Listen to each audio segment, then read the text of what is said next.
www.slimco.com. That's our website, and it's clearly marked on the homepage how to get to the outage map. All right, Mary Laurent from the Slimco. She's the communications manager there. You guys stay safe, and hopefully we can get everybody back up and energized here as soon as possible. Yes, sir. Thank you. All right, we'll talk to you a little bit later on. Again, one of the things, with not just Mary, but also the other electric companies, you really need to be patient because you're not the only one that doesn't have power. And because the weather is still kind of rotten out there, it's not safe for a lot of the linesmen to get up there and do any of the work. So that was one of the issues when it comes to, a lot of people, they want their power on. They want it back right now. And they sometimes think they're the only ones that don't have power. Like, what about me? But they're going to get to you as soon as they possibly can. Just take into consideration that there are other people out there, just as what Dave just mentioned. Now, we have crews all over Acadiana, and right now we're going to go to New Iberia, where there's major damage and flooding. We wanted you to take another look out here because it's really getting dangerous here on US Highway 14 in New Iberia. Take a look at this. We've been watching. Look at how many cars are now trying to get through this submerged roadway of US Highway 14 near 329 and Weeks Island Road. There are now dozens of cars trying to make their way through here, including some very, very short cars that are very low to the ground trying to make their way through a flooded area. Now, you can see with this red car that's coming up right through here, you can see that it's going all the way up to the top of his wheelbase in there, and it's only getting deeper by the moment. Now, we've been watching also as there's a gentleman out here. He's been waving down cars. I believe he lives off here of US Highway 14, telling people, please slow down. You're creating a huge wake, and it's getting up into the yards. It's getting up into people's cars and their driveways. So not only causing a safety concern for the people trying to make it through these flooded roadways, but also causing a safety concern for people who live along US Highway 14, who are now getting the wake of all of that water coming into their yards. Now, we're very close to the Acadiana Regional Airport, and we're seeing just a lot of people trying to make their way through. Again, the Sheriff's Office telling everyone, if you don't have to be out on the roads, please get off of them, because at any moment this could become more dangerous. We're still getting rainfall out here in New Iberia, so these roadways are only going to get more flooded. Back to you guys. And as Sarah mentioned in that live shot, it's important to not drive through those flood waters because it's not only a danger to you, but also to other people. And you don't even know what's in those flood waters or whether or not there might be a hole in the road or there might be part of the road washed away too. And I mean, you probably heard yesterday where they were talking about the city of New Iberia, that all roads at that point were impassable because they had so much debris on the roads. And there's a lot of old oak trees, and there's a lot of, bigger trees and branches and things that can come down on the roadway, plus other debris. So you do want to be careful. And of course, you might have seen that other man look like he was standing out there in his yard, he's about doing the old Daniel Phillips thing of don't drive through there, because the water, we want it to stay in the street. That's why these streets are designed that way. We would rather have a road flood than a home flood. So try to take it easy. Remember, there are some local ordinances and laws that are saying that you cannot drive through high water and create a wake. It doesn't prevent you from driving through the high water. It's creating that wake that's against the law. And we're actually going to turn it over to Eric Zernick with more on the weather and the forecast. Eric. Yeah, I'm jumping in for Daniel Phillips, giving him a little bit of a break. He's been doing a fantastic job all morning, keeping you updated. We'll take a look at the radar, and I've made this now an hour loop so you can see kind of a little bit more of the motion that the storms have been taking as we've moved through the morning. And the best news is that heavier band that was over Lafayette that maybe woke a lot of you up, like it woke myself up around 5, 6 o'clock, is now beginning to push all the way out into the basin. So there is some good easterly push with this system, so you might get at least an hour or so though heavier rains, but you can see now the big bands of stuff are now beginning to push out over the basin and moving out of St. Martin Parish, also New Iberia. You're beginning to see the rains at least lessen up a little bit, still seeing some light to moderate rains in your area, but the heavy bands that were producing some of that flash flooding is now pushing out into the basin, but that band does still extend down into St. Mary Parish, so those towards the Franklin and Baldwin area, you're probably seeing some of those heavier bands now move into your area. Locally here in Lafayette, if we zoom in a little bit, you can see throughout much of Lafayette Parish, we're not seeing a whole lot of rain, just some light mist maybe going on. So if you're waking up and getting a little stir crazy, you want to go outside, I don't recommend driving, but one of the things you might want to do now that the rain has kind of lessened a little bit is maybe assess some of those drains, because there's so much debris that has fallen from the winds that we had yesterday. That water is now taking all that debris to the drains, and so those might get stopped up a little bit. Now might be a good time to just go out and knock some of that debris around some of those drains so they can continue to properly get that water out of your neighborhood and begin to get it into the coulees. We'll zoom this out, and now we're still watching this band to the west that is beginning to pick up, moving through Jeff Davis Parish, that is heading towards the Jennings area, and also will be briefly heading towards Lake Arthur here, but it's kind of got more of that northeasterly push heading up through Basile and over into the Eunice area and working up towards Ville Platte and stuff. But the good news is that doesn't look to be overly too intense, just some moderate to heavy downpours, but still keeping in maybe that about 3/4 to an inch rainfall rate. So that's not that overly much. Things can handle that at least, but that will be drifting our way. So we will have more of those heavier rains pushing into Lafayette. So I wouldn't advise getting out. Now we still have the flash flood warning. We'll cue that up so you can see. The good news is Lafayette has been dropped from that, but it does still include a good portions of St. Martin, Iberia Parish, and down into St. Mary. So just remember that continues for at least another half hour until 9 o'clock this morning, but it doesn't look like the bands are moving, so hopefully we can get some of that to drain as we go through the morning, and things can kind of improve before the next round arrives later on today. But here's a look at some of the rainfall totals we've seen so far through the last 24 hours, but more or less this has been within the last 8-9 hours, beginning really pretty much after midnight. And you can see Lafayette, we're a little over 3 inches, but the farther south you get into the parish, maybe up to 4.5 down towards the Youngsville, Broussard area. So that's why things are a little bit worse in those areas. And then as you get down into Iberia Parish, they're approaching that 7 to 8 inch. That's why we've had numerous reports of flooded roads in New Iberia. So especially in New Iberia where the power's out and you got the dealing with the widespread flooding, not a good idea to be out on the roads. Just kind of take it easy. You know you're prepared. You got those 3 days worth of snacks. So just kind of take it easy. Enjoy those snacks now as we go through our Sundays. You should be prepared to continue into Monday, because you do see there is more of that rain extending way out into the Gulf of Mexico. And so this is continuing to be a marathon. We're only about halfway through. We still have all of Sunday and into much of Monday to go with this. And so on top of the rain, we still have some winds that are moving into the area, and that's causing some other flooding concerns, as that is piling up the water in the Vermilion. This is what we had earlier today. We'll now take this to currently, and you can see still seeing some wind gusts. This might be a little high, but we're still seeing probably some gusts in the 30 to 40 miles per hour. And as we mentioned, as that ground gets more saturated, that could continue to topple more trees and power lines. So that's why it's not a good idea to be out on the roads, because with those gusty winds still whipping in portions of Acadiana and the ground getting wet, we could still have the problem of trees coming down along with power lines, so never a good idea there. And then we'll take one more look at some of the rivers here within Lafayette and how they're doing. These are only as of 7:15, so these are still about an hour and 15 minutes old, but you can see Vermilion was now up to over 12 feet and still expected to maybe head towards that 15. And with that southerly flow, it's kind of blocking that water from draining, so we do expect this to continue to rise, especially if more heavy bands move in. And as we look farther down the river towards the Perry Gauge, which is in Vermilion Parish, you can see that is in the moderate stage, up around 10.5 feet, and so that is what's slowing down the draining of the Vermilion and what could cause some of those issues. So that is what we're kind of looking at right now.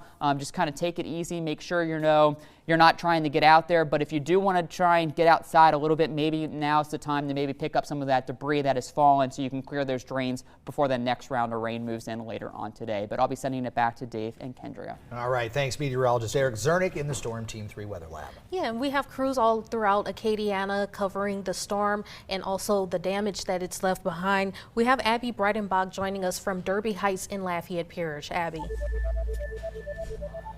Hey guys, yeah, we're joining you again from the Derby Heights neighborhood where there is some flooding like we showed you earlier, and we found a resident, Mr. Abraham Rubin, out here walking his dog this morning. Good morning. Good morning. How you doing this morning? You know, I'm trying to stay dry like you are too, so we'll make this pretty quick, but you were telling us that this is something that you all see pretty regularly when it rains. How did your neighborhood prepare? We're somewhat used to it now. You know, so what happens is if you look around, you see all the neighbors, they know how to prepare, put the plastic up with the sandbags and get out, you know. And what I do is I come out here and I check on the elderly in the neighborhood, make sure they're okay, make sure they're out properly and everything like that, you know. So that's what you've been out doing, is just checking on your neighbors this morning? Yes. I know a lot of these people out here on Aries, they're gone, so I pass and check on the houses, make sure nothing's wrong with it, nobody broken or anything. Because I get phone calls all through the day. Hey, man, my house all right? And I'm like, yeah, you good. Well, that's a good neighbor. Thanks for checking on your neighbors, and thanks for telling us about the situation here this morning. As you all know, if you have any elderly neighbors too, it's a good thing to do to go ahead and check on them. Yes. You know, in situations like this, if you can get out of your house, if it's safe. Obviously, again, don't drive through standing water like this. You never know how deep it is, and you might just find out when it's too late. We're going to keep you updated on conditions and flooding throughout Lafayette Parish, but right now we're going to send it back to you guys in the studio. Okay, thanks. That's Abby Breidenbach here in Lafayette. We're going to go now to the mayor of Youngsville, Ken Ritter. Ken, we've been hearing about some flooded roadways down in your area. Yeah, good morning. Here, you know, we've had a good deal of rainfall since midnight, probably about 5 inches, and if you go out for a couple hours before midnight, about 6 inches. So we're out assessing the roads this morning, seeing what's still passable, and we're encouraging our residents to stay home this morning, shelter in place, while we make sure that all the roads are safe to drive on. A couple of roads are not passable, but they're the usual spots that people that have lived in Youngsville should know where they are. We talked to the police chief earlier today. He said La Riviere Road was having some issues, and also Highland Ridge subdivision. That's correct. Well, I'm at Highland Ridge right now, and their ditches are full of water. In a lot of cases, water is rising on their lawns. There is some anxiety, obviously, because of what these residents have been through in 2016. Mm-hmm. However, if we continue getting some breaks in the rain bands as we have been this morning, I think we'll be fine. We've done a considerable amount of work in this area. La Riviere, while part of it is still not passable, we have done a lot of work there. And as well as in Highland Ridge. Highland Ridge, as an example, our ponds have increased the storage capacity by about 30 acre feet, which is a significant amount of volume. Mm-hmm. So we're still monitoring it closely. We're speaking with residents that are out and up in that neighborhood this morning. We have knocked on a few doors, simply encouraging those residents to move their cars to a higher ground if they're parked in the street near their open ditch. So it's something that has our full attention. And but as of now, it just started drizzling again. But I'm optimistic that if it stays at this pace, the water will continue to recede during those lulls. And one thing Youngsville does have in store is a no-wake ordinance, meaning that some cars are not allowed to drive during floodwaters. Yes, Kendra, thank you for bringing that up. And that's another reason why the police chief and myself were asking everyone to stay off of the roads, because driving through these roads does create a wake, and it just creates a unnecessary burden for our first responders to have to go out and manage situations that could otherwise be avoided. It's Sunday morning. Your first responders, our public works crews are out assessing situations, placing barricades where appropriate. It's a good time to probably remind everyone that removing or going around a barricade is not a good idea. It's there for your safety. One thing I did not mention, the tide's probably working to our disadvantage right now in all of the rain that's happened to the south of us where we drain.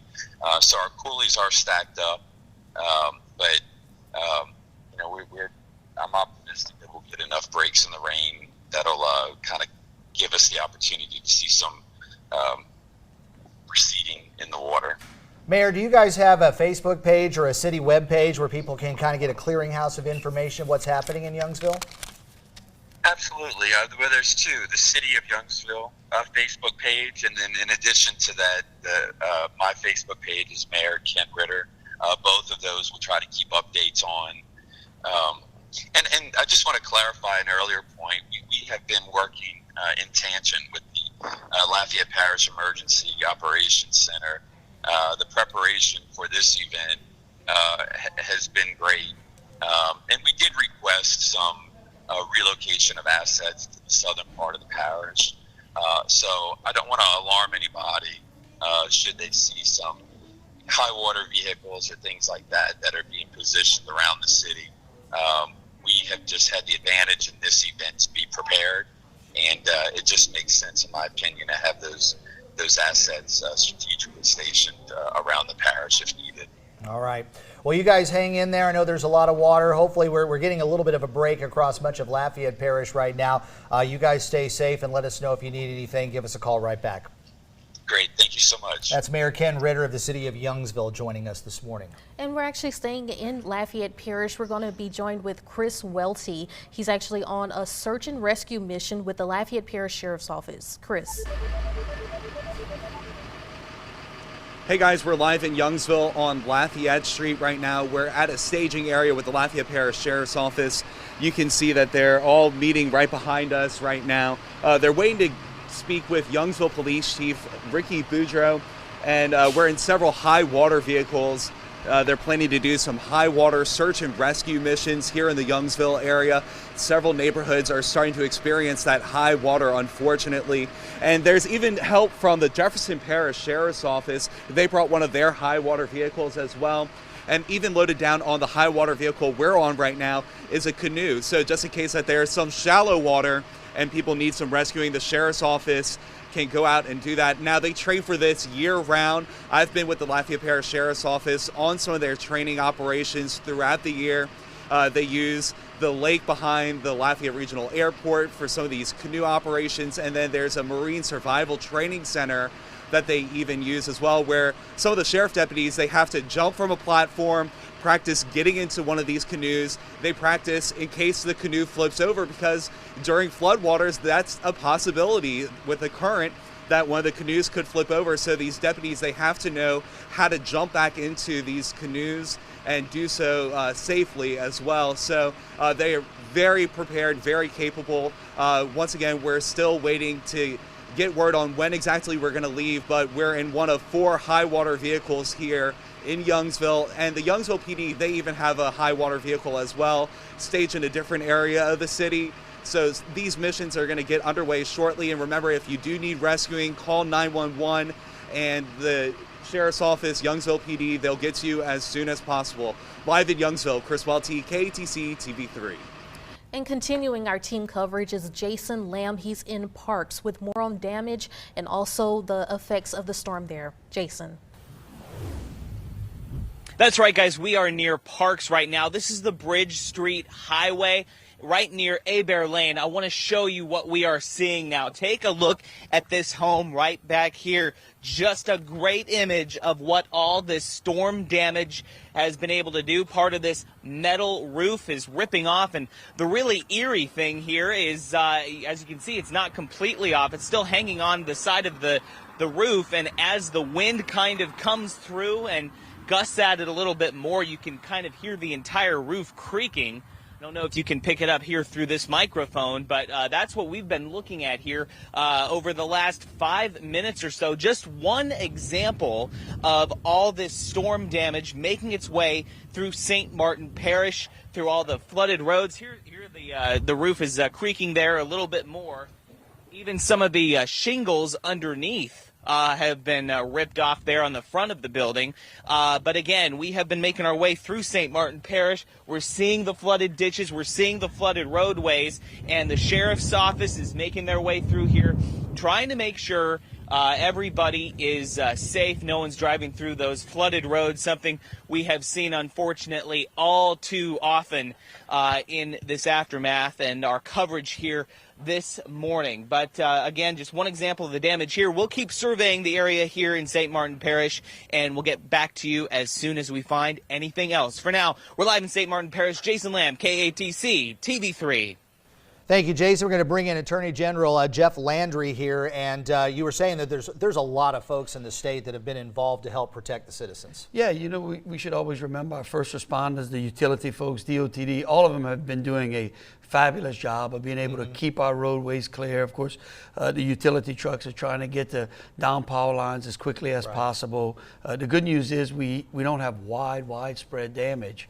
It's kind of been localized in different areas, and so it's easily and it's manageable. Have you heard from some of your folks? We know St. Mary Parish is really taking it pretty hard, as well as Iberia Parish. What about other places in the state? Well, you know, we're starting to see some flooding and some backwater flooding now. We just got a GOSEP situations rep on the state as a whole. Plaquemines Parish seems to be getting the brunt of the flooding out there. Of course, you know, again, along the coast, as you would expect with the high winds and high south winds, we're getting that kind of flooding. But we want people to continue to remain vigilant. The storms are not over, as you know. And of course, we got a high Mississippi River that's going to plague us for quite some time, and 4 months left for hurricane season. Have you been in communications with Mayor LaToya Cantrell over New Orleans or over toward Baton Rouge as well? How are they doing with the Mississippi? Yeah, so on Thursday, I spoke to all of the sheriffs in every one of the coastal parishes, spoke to the mayor as well. They seem to be doing well. Again, New Orleans, I believe, dodged a real big bullet. I mean, if they'd have gotten a band of showers that we got this morning, they could have been in some real problems over there. And so, you know, our fingers get crossed and prayers seem to be answered. Where's the state going to go from here? The system has made landfall, but we're still not out of the woods with the rain. But over the next several days, what can people expect from the state? Well, of course, they'll continue to see the state doing things like shoring up the levees. I know they're doing a lot of sandbagging and pumps out in Plaquemines Parish, sending pumps out there. And of course, they'll continue to respond to local needs as each individual parish emergency center, you know, requests resources from the state. Just curious, I know we had Insurance Commissioner Jim Donlin that was in here, and he kind of talked a little bit about insurance, but all the time you end up with fraud that comes around, and that's where you kind of come into play. Yeah, you know, we want to remind people to stay vigilant. Those people who have had damage, you know, we had widespread contractor fraud in the 2016 flood. We've got some great tips on our website at agjefflandry.com. We've got a sample contract that people can use as well to kind of help prevent them from having some of the run-ins with maybe some nefarious contractors. And then, of course, we've got the National Center for Disaster Fraud, which is located right in Louisiana. And there's a hotline there. We urge people to call if they think they're being scammed or if they see things that are concerning. Well, that was what I was going to ask you. Are there some things that people can just kind of look for? Well, you know, when we in 2016, in 2016 we ran a program when everyone seemed to have had some sort of damage due to the flooding. We did take a selfie with your contractor, right? You know, I remember that. That's a great idea. You know, we always want take as much information from the people that you're going to contract with, contract services with, so that again, if you get scammed, at least you're giving law enforcement enough information to be able to track those people down. And what a good idea too, because if you want to take a selfie with your contractor and they're not legit, they're not going to take that picture. That's exactly right. You know, we tell them, take a selfie with your contractor, take a picture on your smartphone of maybe their license plate, you know, their driver's license. Again, those legitimate contractors have no problem with that, right? And of course, if people start to shy away from that, if they do have problems, they should probably contact their insurance agent first.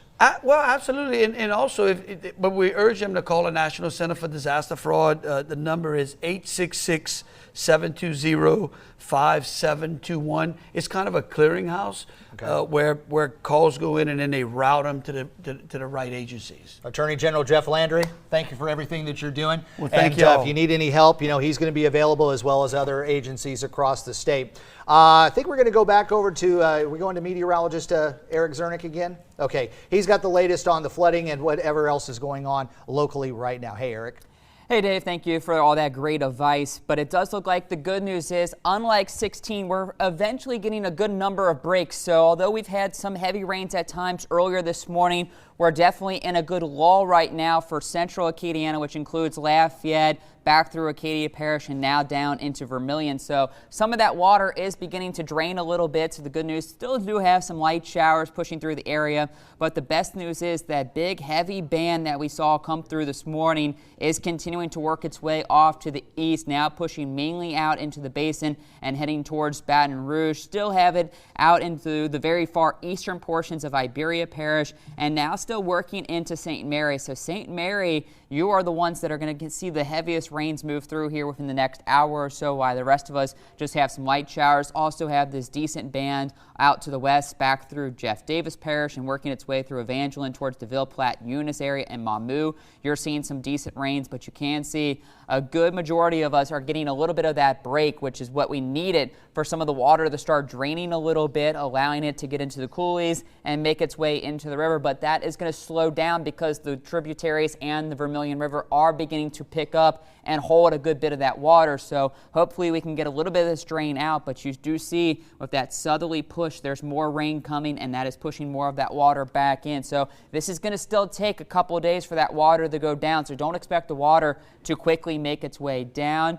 We'll look at those rainfall totals if you're just kind of joining us. Here's what we've kind of picked up. Now, these totals might be a little bit on the low side because they do underproduce when it comes to these tropical rains. So although it's saying about 3.1 here in Lafayette, I wouldn't be surprised if many of us have seen at least 4 to 5 inches. And then when you get farther south, you see 4.5 for maybe Youngsville. Again, I think the radar estimates might be a little low. I would say you're probably closer to the 6 inches of rain. And then as you get down into the western portions of Iberia Parish down towards Avery Island, Weeks Island, and also Jefferson Island and into the Delcombe area, that's where you're pushing 7, 8, 9, maybe even 10 inches of rain in some of those locations. So definitely are dealing with some flooding concerns in the Delcombe area, just only from the canal overflowing a little bit, but also the heavy rains. And that does push over into New Iberia, where we've had numerous street floodings. But the good news is, haven't really been getting too many reports of water in homes, just a lot of the streets that are flooded in neighborhoods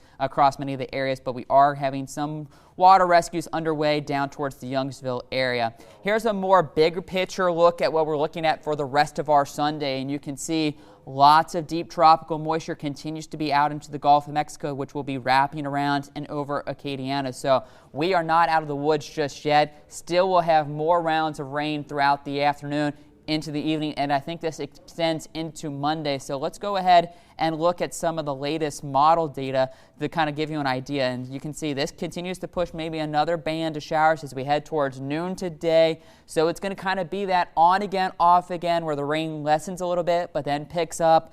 And that's how it's going to play out throughout the afternoon into the evening. Might begin to get some breaks across portions of Acadiana, but don't let that fool you. Even into the evening, I think we do get an extended break for some of that water to extend. But with that break, that allows for that big convection out of the Gulf to work its way back in and fire up as we head through the overnight again. So I do think we might get some walls this evening, but don't let that fool you, as we will get more convection bursts to develop as we head through the overnight and to work through Acadiana. That's where we could pick up another 3 to 5 inches of rain across portions of Acadiana and could make for a very messy commute as you try to head back to work on your Monday. Still could be dealing with some widespread showers continuing through 10 o'clock in the morning. It won't be until about lunchtime or until we move into the afternoon that we begin to see the shower activity begin to lessen a little bit before we're just kind of back to more of that isolated activity by Tuesday afternoon. Here's the NAM model, shows a very similar picture. Could have some burst again this afternoon, but there will be some breaks in between. But we will be watching this secondary band as we move later on into tonight. That does look to fire up and will push through during the overnight into the early morning hours of Monday, leading to that possibility of some more heavier rains. And with some wind gust in there with the saturated ground, that's when we could be continuing to look at more trees and power lines get knocked down. So if you haven't lost power yet, it might be a possibility that you could continue to maybe lose power, but it does look like by maybe Monday evening, finally beginning to see things quiet down. But here's a look at how many more rainfall totals we can expect in the coming days. And at least according to our RPM model, it does show that we could see the possibility of anywhere from another 5 to maybe 10 inches of rain in spots. I do think those hot spots are a little high where you're getting over 10 inches, but I wouldn't be surprised if another 5 to 10 inches falls in what we've already received, and that could lead to more of that flooding. So this is just going to continue to be a wait-and-see event. Just keep an eye on the radar. Right now, though, we have a break, so maybe go play some board games. Give yourself a break from all this media attention, kind of maybe assess the situation outside your house, and then join us a little later on as you do maybe hear the rains begin to pick up. So just kind of take it easy. Eat those snacks, make sure you're taking care of your mental health, as this is continuing to be a marathon as we track the heavy rains of Barry pushing into Acadiana. Dave, Kendria? All right, we're going to let you, if you could stand by, Eric. We want to go to a live look here over in St. Martin Parish, actually over in Parks, where there have been some gusty winds out there. And Eric, as you look at these pictures here, easily we can be talking about some 50 or 60 mile per hour winds could be dealing with that. Yeah, let me take a look at some of the current wind gusts that we've been getting at some of the airports throughout Acadiana. So at the Jennings Airport, they're still reporting gusts up to 32 miles per hour. Here in Opelousas, we're getting some wind gusts up around 33, so that could still continue to knock down power lines in some of these areas. So that's what we're going to have to pay attention to. Abbeville, also up around 31. So gusts continue to be in that 30 to 40 mile per hour range throughout all of Acadiana. So you might see the rains lessen a little bit, but we still have those gusty winds, which cause some other issues, as we mentioned, of more trees coming down and the possibility of that then falling on power lines. So there's multiple threats that continue to be out there, not only the flooding, but still dealing with some of those gustier winds, Dave. All right, and as far as those squalls that they come through, it's not just the gusty winds that we're getting here, but some of those squalls, those sometimes could be some severe thunderstorms producing winds over 60, huh? Yeah, and that's the other issue. If we do get some of these breaks and maybe try to get a little bit of some heating again, that could fire up some of those more deep convections, especially as we start to move later on into the morning and afternoon. Temperatures, because of the rain, have been holding in those mid-70s, but if we get some extended breaks like they saw over towards Baton Rouge, you could get some of those isolated cells to fire up, which could then tornadic, or also at least on the severe side with those squalls getting up to maybe some 50, 60 mile an hour wind gusts, which could cause even more problems as we push into the afternoon. And you can see that roof is still moving. So there's still some strong winds here.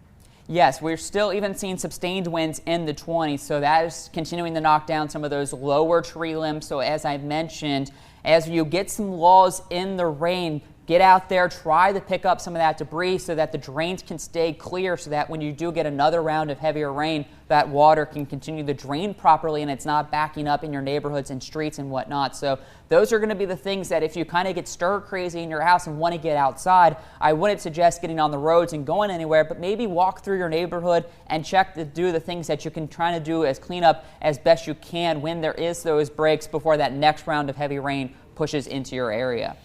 All right, thanks, Eric Zernick over in the Storm Team 3 Weather Lab. You know, sometimes those outer bands, when they come in, we can see some severe weather. We've already seen some of that well away from the center over in parts of Mississippi, southeastern Louisiana. Had a couple of tornado warnings that were out there earlier today. So that's always something that you have to watch out for. And that won't just happen today. That could also be tomorrow as the low continues to slowly move away. Some great pictures there coming in from St. Martin Parish, so around the Parks area with a roof coming off of a building. Yeah, and we want to remind our viewers to send in any pictures or videos that you might have of any damage, but do it safely in a safe spot. We want you just to show us what you're seeing, and we'd like to broadcast that. Yeah, you can put those on our Facebook page, or you can tweet those pictures to us. We also have kind of a clearinghouse email address. It's called news@katctv.com. And I do believe when you use the KATC app, there's a way you can upload pictures there. And then we will show you those pictures from all across Acadiana. Therefore, you'll be able to see the damage that's been happening in St. Mary Parish, Iberia Parish, St. Martin,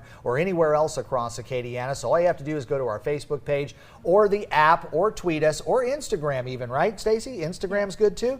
Okay, so we've got all of our social media pages that are running, or you can just go the old-fashioned way. I call it the old-fashioned way. Email weather@katctv.com. And we've got a lot of stuff that's on there, and we've been enjoying your comments throughout the day and letting us know what's going on across the region. Yeah, and again, you're our eyes and ears out there, so we'd love to see what you're seeing. So please send those pictures and videos in. As you can see there, you can see there's quite a bit of damage. They've got some flooded roadways there. That looks like that might be down toward New Iberia. No. Okay. Well, you can see flooded parking lots. You can see the wind blowing things around over there. But we've already got a ton of pictures that are on there. There's some more flooding that you can see there occurring in parts of Acadiana. Some street flooding getting very close to the homes there. Just a reminder, too, that most areas do have an ordinance that if you drive through water and create a wake, that is against the law. It's apparently not against the law to drive through the water, although we're not recommending it. But if you do create a wake and then you start sending water into people's homes there, that's just adding insult to injury. So we don't want you doing that. Take it easy and drive safely when you're outside across Acadiana today. And if you don't have to go anywhere, just go ahead and stay put. It is a Sunday after all. Relax at home and enjoy some family time, and you really don't have to do anything or go anywhere. Yeah, and this Sunday we're seeing a big difference compared to what we were seeing yesterday. We were kind of playing the waiting game, waiting for this storm to approach, and now we're seeing all of the impacts it's had on the area. And more rain. As I'm looking at the radar there, that first wave that dumped some locally heavy rain is pushing off into parts of Iberia and St. Mary and eastern St. Martin Parish, but there are some new storms that appear to be developing off toward the southwest, and there's a lot of moisture that's out in the Gulf of Mexico too. Eric and Daniel both have talked about how the Gulf of Mexico can generate just a ton of rain. We've seen it on a normal afternoon. Thunder shower can produce a lot of those heavier downpours, but there you can see there's pretty good coverage still, and the wind speeds are still up as well. There's a couple of our traffic cams too. It looks like that's Ambassador Caffrey over to around Vero School Road. Very light traffic out there on this early Sunday morning, and hopefully we can keep it that way over the next several hours and let the crews get out there and assess some of the damage and do some of the cleanup. And we had brought up earlier about the Vermilion River. It's now reached the flood stage. And beyond too, approaching 13 feet. The forecast still brings it up to about 15 feet, but do keep in mind that is about 2 3/4 feet lower than what we saw during the flood of 2016. But if you get some of those torrential downpours out there in one localized area, doesn't take the Vermilion River to do any of that. It'll just happen right there at your house. We are going to take a quick break. We're going to be back in just a couple of minutes. Stay with us as we continue to track Tropical Storm Barry.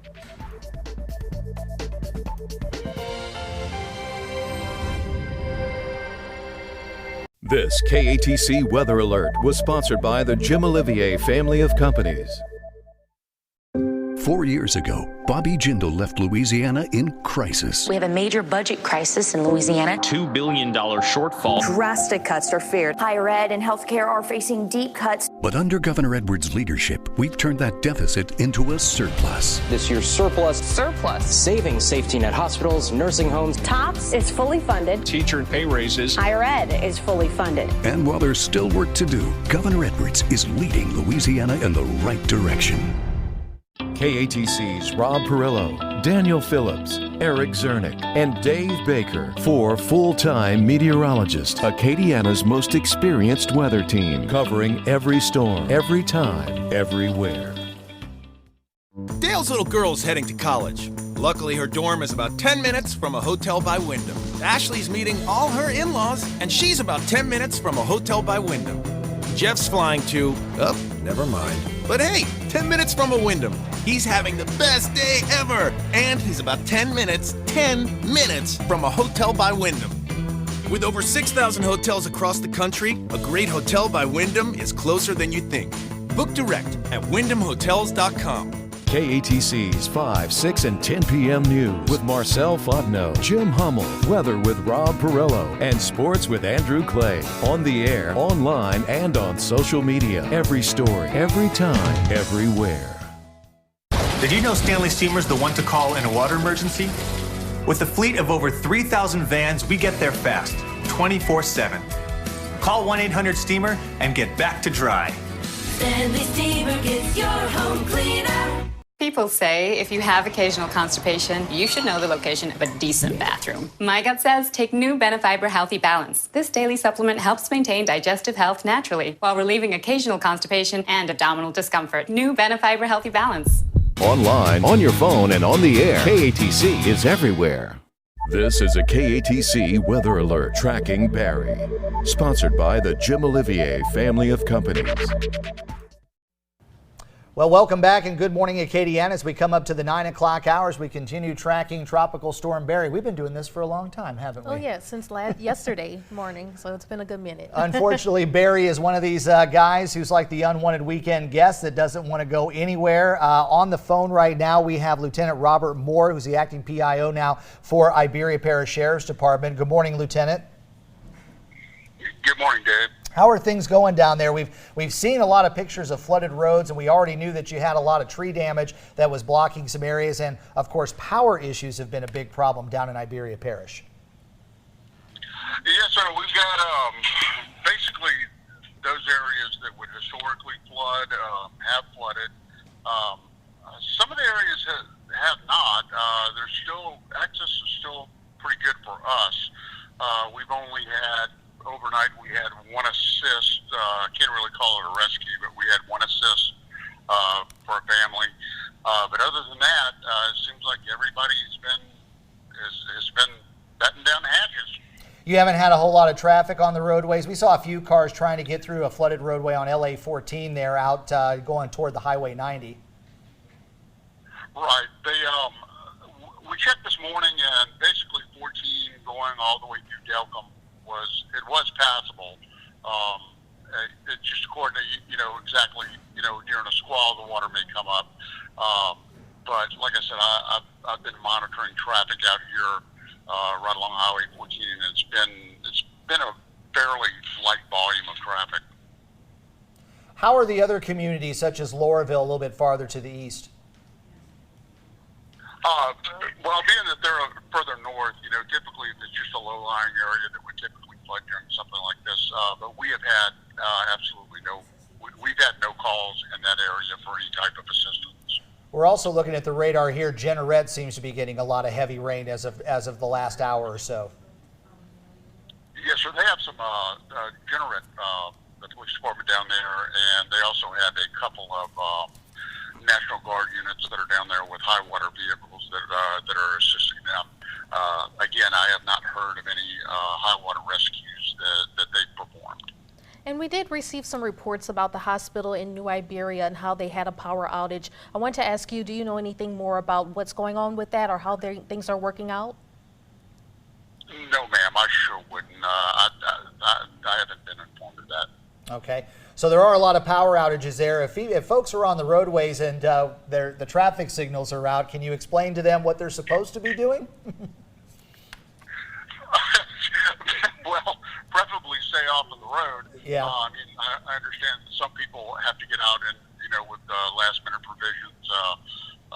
We're currently rallying. Our rally point is at the Lowe's parking lot on Highway 14 or Center Street, right at Highway 90, and they are open this morning, and they are getting some business. So, those that have to get out, to secure their houses or something like that, of course we understand that. But if it's not necessary to be on the street, then we would definitely suggest that you stay home. One more question too. Have any of you guys been out toward the port of Iberia? We're assuming that there's probably flooding going on there. Yes, sir. There is definitely flooding going on there. We had, I was actually out there last night, and the flooding right on Port Road was more than my truck could handle. And we actually put an airboat out there this morning to go check on the businesses and sporadic flooding. Most of the businesses are elevated, but the roads that are getting to them, of course, are flooded. Does the Sheriff's Department have a web page or a Facebook page where people can check in if it's not an emergency? As far as it being updated for this information, no, sir. But we do have a website. It's iberiaso.org, but that is not being updated right at this time. Okay, but if people need an emergency, they can still call 911? Oh, absolutely, absolutely. And as we continue to deal with this storm, is there anything you want the residents in Iberia Parish to know?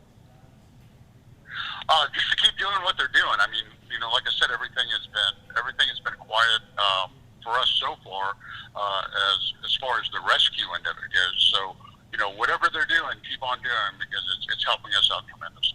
All right, well, you guys hang in there down in Iberia Parish. Lieutenant Robert Moore from the Iberia Parish Sheriff's Office joining us here. Thank you very much. You guys stay safe. We'll check in with you a little bit later on this morning. Now, coming up here, what we've got on the teleprompter here, we've got continuing team coverage over in St. Mary Parish. Yeah, here's ABC's Zachary Keish in the hard-hit Morgan City.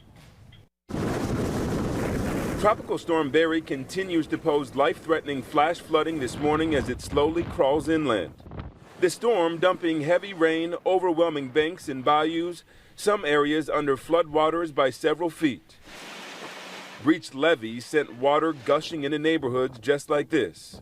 Powerful winds across Louisiana knocking over power lines and leaving more than 150,000 without light. What we got is a curveball. I hadn't seen much rain, and then we get some 60, 70 mile an hour winds, and all of a sudden, a city that hadn't seen a hurricane in 10 years, we find our weak spots quick. This is a big tree, and this is what 70-mile-per-hour sustained winds will do. Completely knocked off the corner of this house and smashed this SUV. This storm was too much for this camper, throwing it on its side. It peeled the roof off this home and left structures like it in shambles. Officials are telling drivers to stay home and off the road. Turn around and go back. That is the source of most fatalities in floods, at least here in Louisiana over the last several years. These drivers braving the elements, pulling over to remove this down sign blocking a highway. And in Myrtle Grove, the flooding seen for miles, the drone video showing homes and structures left submerged as far as the eye can see. This storm has our attention, and it should have the attention of everybody across the state of Louisiana. And we're starting to see high water and even reports of water into homes. We're going to join Chris Welty. He's with the Youngsville, he's with Lafayette Parish Sheriff's Office while they're doing a search and rescue mission. Chris. Hey guys, we're on South Fork Drive here in Youngsville off of Fortune Road, where the Lafayette Parish Sheriff's Office, they're going door to door. This neighborhood, as you can see, part of it is flooded. A lot of the homes here are raised a little bit off the ground, so it doesn't appear that any water has actually gotten inside of any of these homes just yet, so that's some good news. But the Sheriff's Office, they're going door to door, talking with people, seeing if they would like to be rescued. We are on one of their high water vehicles right now, and you might be able to see right down the road there's a white pickup truck with the red and blue flashing lights. They're actually pulling a small boat behind them as well, so multiple tools are being used out here in the Youngsville area as crews go through these neighborhoods, checking on individuals. If you do need to be rescued, call 911. Some neighborhoods in Youngsville, not the whole city, but some subdivisions here in the Youngsville area are starting to see some high water. No reports that we know of just yet that water has entered anyone's home here in the Youngsville area. But of course, we'll keep you posted. We'll be with the Sheriff's Office throughout the morning. We'll keep you posted here on air as well as our website, KATC.com. Live in Youngsville, Chris Welty, KATC TV3. Tremendous amounts of water all over Acadiana. We're going to check in now with meteorologist. We've got Eric Zernick here alongside with Daniel Phillips there in the Storm Team 3 Weather Lab. Good morning, Eric. Good morning, Dave, and good morning, Kendria. So some new information to pass along. It looks like they've kind of moved that flash flood warning and extended it now till 1 o'clock in the afternoon. You can see it's kind of more, just or less, for the very southeastern portions of St. Martin Parish, Iberia, down into St. Mary, and the upper portions of lower St. Martin Parish. As mentioned, this now continues until 1 p.m., so that is the new update we've gotten with that. And you can see those heavy rains are continuing to drain into portions of that warning zone. The good news is the worst of it has now pushed out into the basin, at least for St. Martin and Iberia Parish. Still dealing with some light to moderate rains towards the new Iberia area, but the heaviest draining rains are pushing into the northern portion of St. Mary Parish right now. Also, you can see those red boxes to our east, just to the east of Baton Rouge and north, those are where we have some tornado warnings ongoing. I think that's where the better convection for that stays. So the tornado threat for at least Acadiana looks to remain on the low side, but something we'll keep an eye on here in the Weather Lab. But what I do want to point out is as we look out into the Gulf of Mexico, we can see that we are starting to get a few more of these tropical bands getting their act together and are trying to push onshore. So that could be heading up towards the Delcom area and make another pass into New Iberia and St. Martin here within the next hour or so. Also got this band of convection that is working its way up that could push into Vermilion Parish. And then we have more of these over to the west that are trying to work off. So we will be watching more bands of heavy showers pushing into portions of Acadiana through the rest of the morning. And here's a look at the big picture look of Barry, of what's going on. You can see as we zoom out a little bit, the center of circulation has not really moved much, continues to be spinning up here towards the Natchitoches area and making its way towards this area. But you can see it is now beginning to push a little bit now more to the east, which is helping to pull some of this heavier rain over top our area. And you can see it extends way down into the Gulf of Mexico. So this continues to be a marathon, as it's going to be rounds of rains, not only through the morning, but afternoon, evening, overnight, and into tomorrow morning. So let's go ahead and look at those models and kind of show you what we can expect moving through. And so again, this continues to be doing a pretty good job of what we're seeing right now, with some breaks in between some of the heavier bands that are pushing through the basin. And then you also have that band that is over towards the west from Jeff Davis down into Cameron Parish. That'll begin to slowly work our way. So I do expect rains to pick up within the next 3 hours around lunchtime for maybe central Acadiana, and then we'll continue on again, off again. That is going to be the story of our Saturday or Sunday now, is these hit or miss showers that'll pick up in intensity, then give us a little bit of a break. But what we're really worried about, as you can see, maybe some breaks this evening, extended breaks, but then overnight, that is when we do expect some of that heavier convection to work through, and that could put down some of those higher totals on top of the saturated ground, and that could lead to more of that flooding, and that's when we could start to see the water start to maybe enter some of those homes. So right now, we're just getting a lot of flooding in the neighborhood streets, which is where we want it to stay, in the streets and not in your homes. But if we get some of those heavier bands and the water is yet to drain, that could eventually then push the water into some neighborhoods and some homes and like that. And you can see the model paints heavier rains even through maybe 10 o'clock onto our Monday. So even as you try to head back to work tomorrow, that's when we could have more rounds of showers pushing into your area even through the afternoon before things begin to quiet down later on into our Monday. So we still have about 36 hours to go of repeated rainfall that'll be pushing into portions of Acadiana. And so that is what we're looking at. The good news is it does look like rainfall totals haven't been quite as high as projected, still in that 5 to 10 inch rain across a good portion of Acadiana. We are starting to maybe see some higher totals out to our west pick up a little bit, starting to get some reports of maybe 2 to 3 inches towards the Eunice area up to Ville Platte. So this might be doing a little bit of a poor job. We'll try to loop this a little bit and see if we can get some more data. Not really picking it up. Hopefully we can kind of get this to maybe give us a better idea. I think they're maybe underdoing it a little bit, so we'll probably go maybe closer to that 5 to 10 inches for some of those bigger hot spots. But the other issue continues to be the winds, which are picking up across some of our areas. So let's look at some of those wind gusts across portions of Acadiana. And that is what we've been talking about. Models putting a wind gust of 50 here in Lafayette. I think that's a little high, but I wouldn't be surprised if we're seeing some 40-mile-an-hour wind gusts.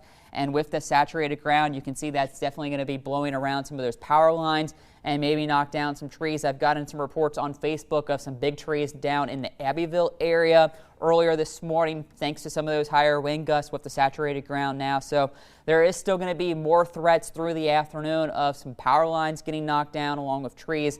So just because you still have power now doesn't mean you might not lose power as we go throughout the rest of today and into the overnight hours as we get more of those squalls to push in. So just continuing to monitor the situation around your house and neighborhood. Do not try to venture out. Continue to stay hunkered down, as things will continue to maybe get worse as we go later on today. but maybe if you need to get out, walk around your neighborhood, assess the situation, and just kind of help neighbors where needed. But that is going to continue to be the plan of action going through the rest of our morning. So I'm going to kind of send it back over to Dave and Kendria and see if they have any other reports from field reporters out there in the field. Yeah, we actually have an update on the Iberia Medical Center, New Iberia. They had a power outage earlier this morning. It happened around 3 this morning. That's according to Acadian Ambulance. They posted this on Facebook. Now, they said around 3 this morning, the center called because they had a loss of power and requested the evacuation of patients to other facilities. Acadian Ambulance completed the evacuation of all 50 patients using 24 ambulances and 3 vans. All patients have been safely moved. All right. We're going to check in with Abby Breidenbach now. She's kind of on the south side of Lafayette Parish off of Tolson Road on Sarah D Parkway. We're going to join her now. Abby, how are you doing this morning? What do you see? Hey guys, yep, we are live here on Sarah D Parkway, just on the edge of Lafayette and Broussard. And as you can see behind us, some serious flooding on this bridge, on this parkway here. Now, Ann lives on this street, and you say this is kind of common ever since 2016. Yeah, it's very common. Like when the rain a couple weeks ago that was bad, it actually came almost a foot into our garage. So, but we did flood in 16, and I mean, just a regular rain, we get nervous here. This is all the time. And one of your neighbors put this up, you said? They did it, yeah. Yes, because that's the one thing people need to know, too. Driving through this, half the problems is the wakes that they create. So we rope off the bridge. So. And, I mean, for people who don't have neighbors like your wonderful husband here who did rope this off, tell us about the problems that it could create when someone does drive through a scene like this. Yeah, I mean, that was when, of course, the water was high, but when they create the wakes, that's half the problem. In 16, my car was in the garage, and it got flooded because of the wakes, not because of that standing water. So, I mean, then you think you need to go fast and go through it. We had one lady one year just stuck in the middle. Normally it's over the guardrails here. Normally. Yeah. How deep would you say, I mean, because I don't know what this bridge looks like normally, and I'm sure people at home who are watching don't know what this looks like. How deep do you think this water is? On me, about right here, yeah. Jay was saying at his knees, so yeah, it's deep. Okay. A car cannot go through it, a big truck can, but it's pushing it, so. And the thing is, too, just by looking at this, you wouldn't know that it's that deep. So, again, we're just going to caution all of you. If you see standing water, even though, it doesn't really look that bad out here, the rain is barely coming down. But still, if you see standing water, you don't know how deep it could be. And once you find out, it might be too late and you could be stuck. And you could be pushing water into someone else's home. Exactly, yep. So not worth it. Turn around, don't drown. Exactly. Also, don't drown other people's homes. Seriously, guys. Thank you so much for joining us this morning and telling us all about your street. Live from Lafayette, Abby Breidenbach. We're going to send it back to everyone in the studio. And Iberia parishes are also, they're seeing localized street flooding. We're going to toss it to Sarah Hollenbach. She has more. Sarah. We're at the Port of Iberia right now, and you can see right over here some flooded businesses, and it's even worse. If you look over down here, there is a gas station that is currently underwater, and this near the Port of Iberia right here on Lewis Street is actually closed for a lot of the area. Flooding is impacting all the roads both in and near the port. We even were talking to some of the electric crews who told us that their own bucket truck was getting stuck in the water and the flood water. So this is a really big concern out here. If you're headed to the port, you likely won't be able to get into this area because of all the flood water that we're seeing. A lot of these businesses will be dealing with this flooding for a long time. It seems like some of them, the flood water is really starting to rise up, like this Valero gas station that you see right here, impacting a ton of roads out here by the port.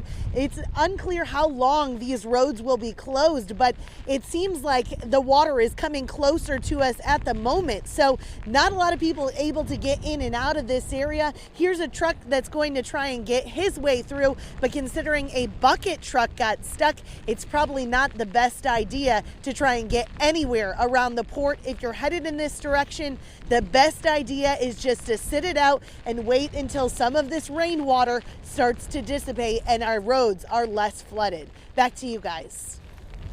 And we want to show you some video that was shot Saturday in Terrebonne Parish. It was aired by CNN and showed the moment some residents there saved some horses that were trapped by high water.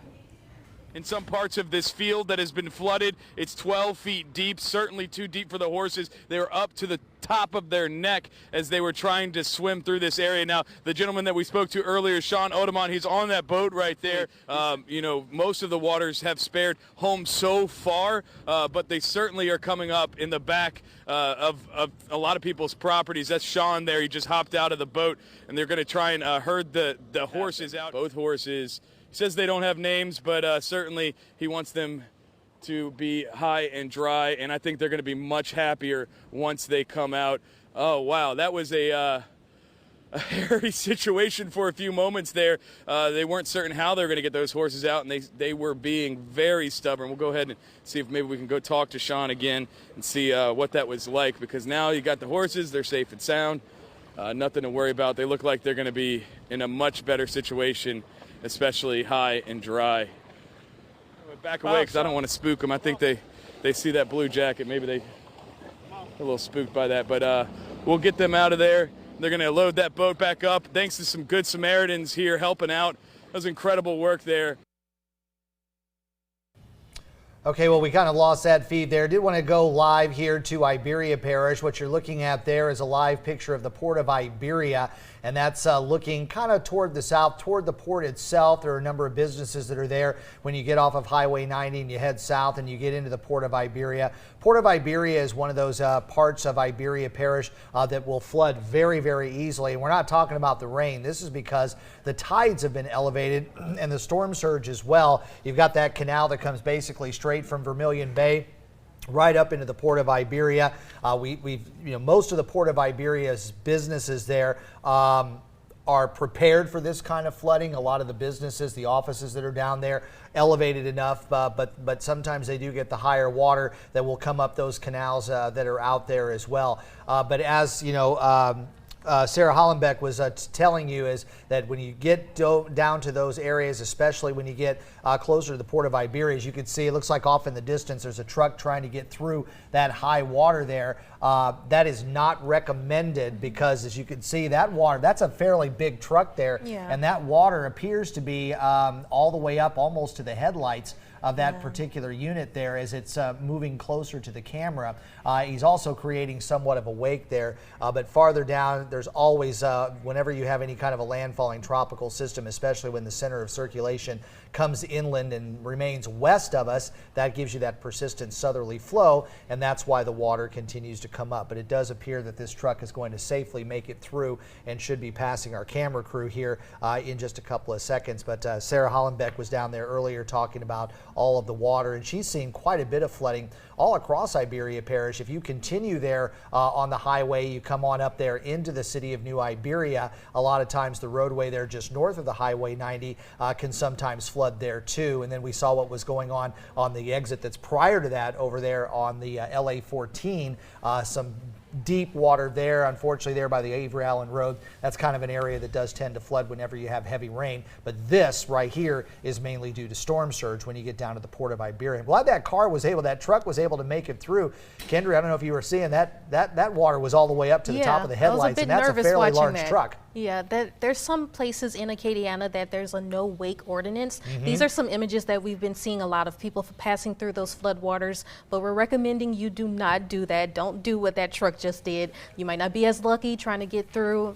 Could harm your car, or it could also harm people who live nearby because it could cause a wake and go into homes. You know, we already talked to Lieutenant Robert Moore from Iberia Parish Sheriff's Department, and he had already been down to the port of Iberia yesterday. In fact, the tide was so high that they had to take a shallow water boat out there to do some checking of some of the businesses. And as we talked to him just maybe about 30 or 40 minutes ago, he was saying that most of the businesses down there were fine, and they were able to go down there and check, make sure everything was secure. Haven't heard from Craig Romero, who's the director of the port of Iberia, but we might be able to catch him a little bit later on today, and if maybe he can give us some information on everything that's going on at the port.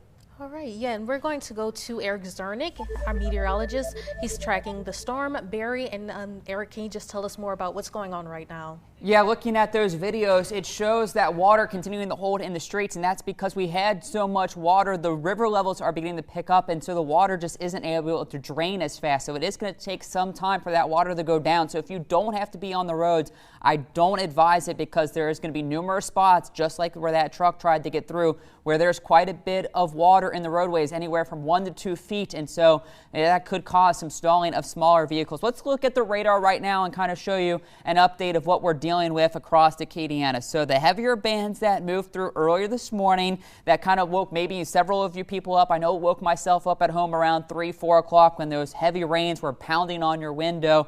That big band has now begun to move off to the east and getting ready to push into the Baton Rouge area, most of it out over the basin, but we do still have that tail end extending down in the portions of St. Mary Parish. So the northern portion of St. Mary Parish right now seeing some of those heavier rains. The good news is it does look like the rain is beginning to at least push out of New Iberia. St. Martin Parish and Lafayette down into Vermilion's getting a little bit of a break. We are starting to see this band fire up a little bit more back through now into Acadia Parish, moving just to the north of Crowley and heading towards St. Landry Parish and Evangeline, and that extends back over in the Jeff Davis. But what we are watching are these more showers out in the Gulf. So we have this band that is now pushing through the Vermilion Bay. That'll be working up into western portions of Iberia Parish. So it does look like maybe New Iberia within the next half hour to hours, you could see the rain start to pick up again as this band works its way in. Also watching this down to the south. That'll be our next round, possibly for Lafayette, as we kind of work upstream.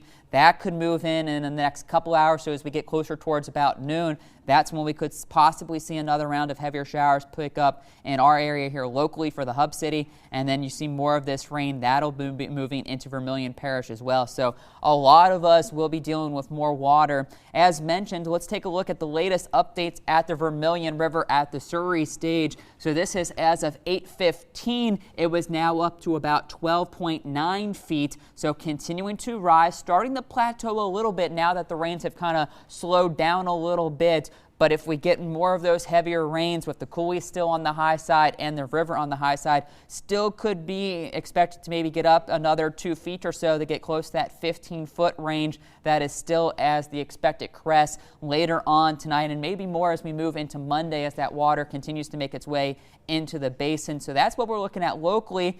But I do want to point out some good news as we head down into St. Mary Parish. This is the latest update of the Atchafalaya River at Morgan City. And you can see as of 8:15, that has come down substantially, now down to 8.9 feet as it crested yesterday evening at 10.1. So the good news is we are heading towards a lower tide in the Vermilion Bay, so that is allowing some of that water in the bay to start to come out. So that might also help in the Vermilion River for some of that water to continue to drain. So we'll continue to be updating these river levels throughout the show to kind of see what the trends are showing us and if we are getting some of that water to push out into the bay as we now head towards a low tide later on this afternoon as we push into the evening at 5:01. That's when we do expect to head our low tide for the day. Back to you, Dave and Kendria. All right, thanks. As we reach the bottom of the hour here at 9:27, we're starting to see some high water and even reports of water in homes in Lafayette Parish. We're checking in with Chris Welty, who stopped by the Sugar Ridge subdivision.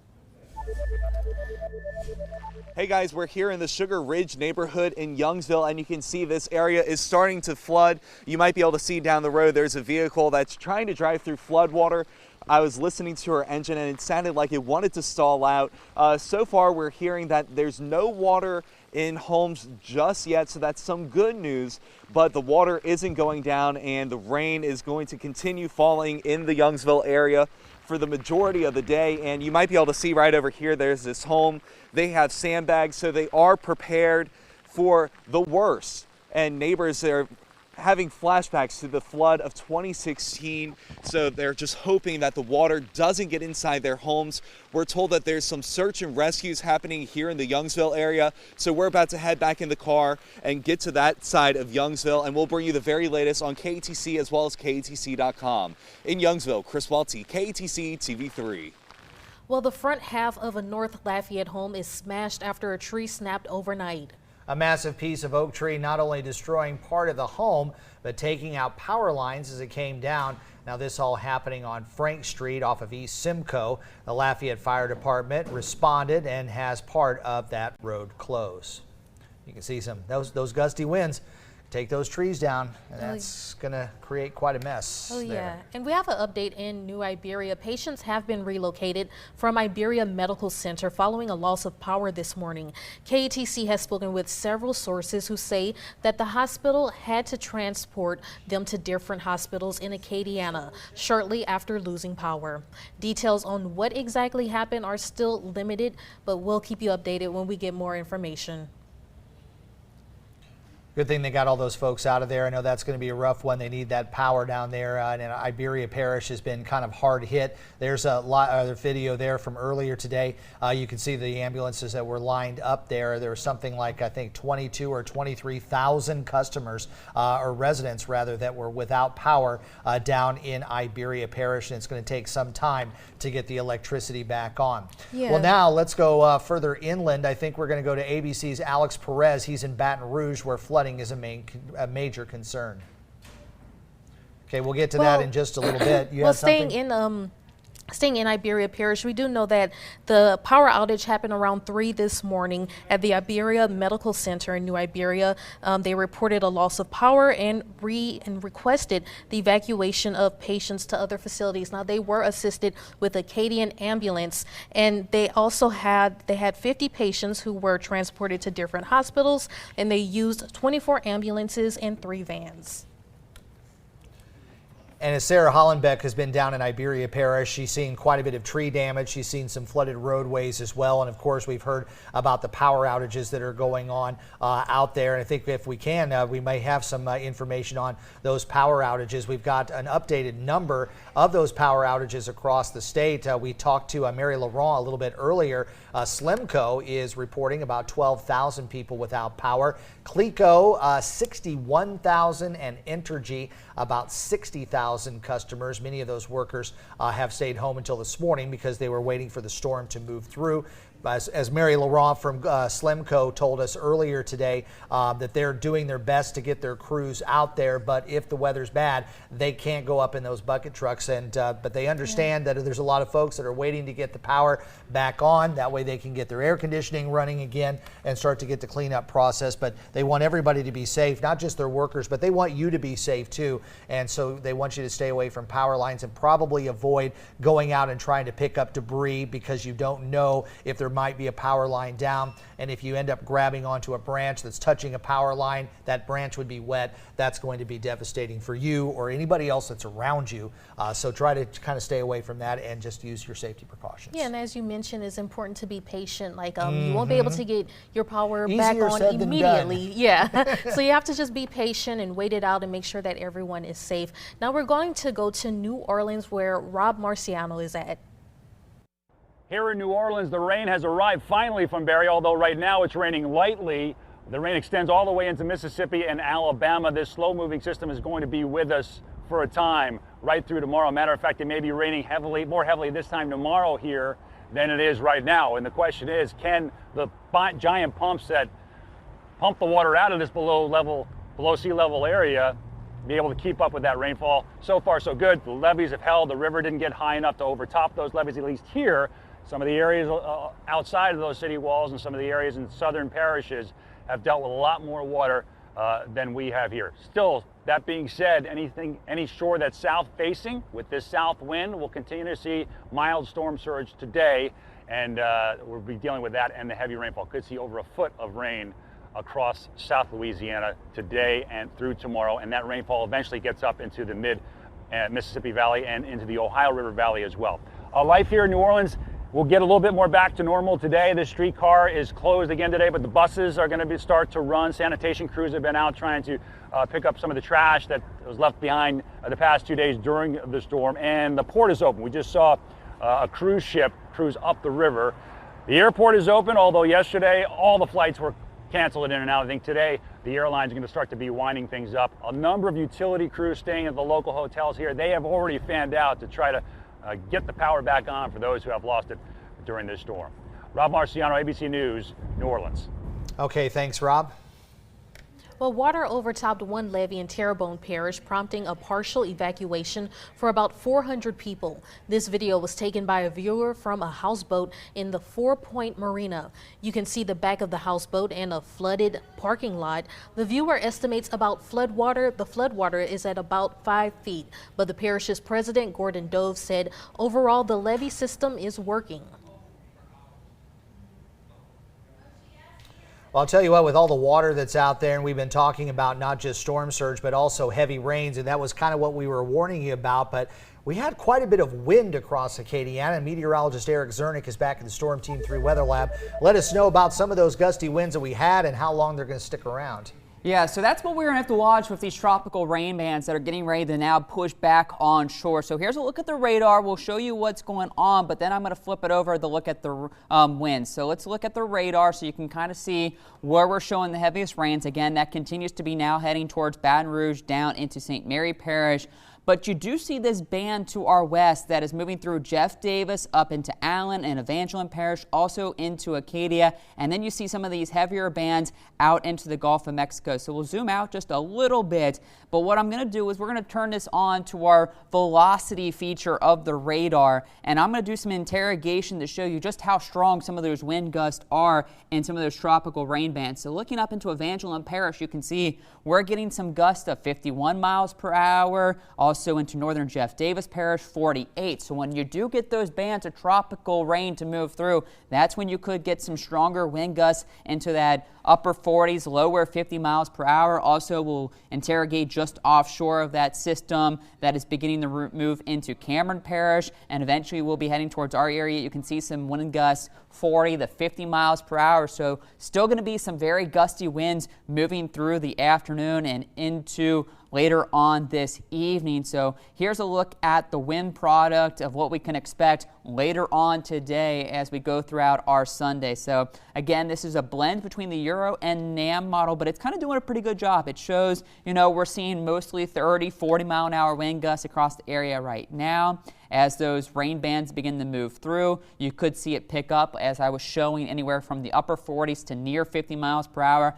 More than strong enough to knock down some more trees and power lines, especially now that the ground is a little bit more saturated. It won't take as much to get some of those power lines and trees to fall down. Then as you get those bands to move out, you kind of go back down to more of your pedestrian, wind gust around 20, 30 miles per hour, still enough to bring down some of those smaller tree limbs and some of those trees that are not necessarily the strongest, maybe beginning to weaken a little bit. Now, we will get a little bit of a break heading through the early overnight, but then as we get more of those bands to move through, that's when we do expect those winds to pick up again, maybe pushing 30, 40 miles per hour with those next round of showers pushing into the area. And I do expect sustained gusts to continue to be in those 20 to 30 mile per hour winds all the way through tomorrow. So it's still going to remain very blustery, not only today, with winds picking up at times as those storms move through, but just throughout the day, we're going to continue to see kind of a wind-filled, blustery day into our Monday. It won't be as we push until Tuesday that we finally begin to see a lot of Barry's winds finally leaving the range and beginning to calm down and things beginning to kind of go back to more of that summertime pattern. So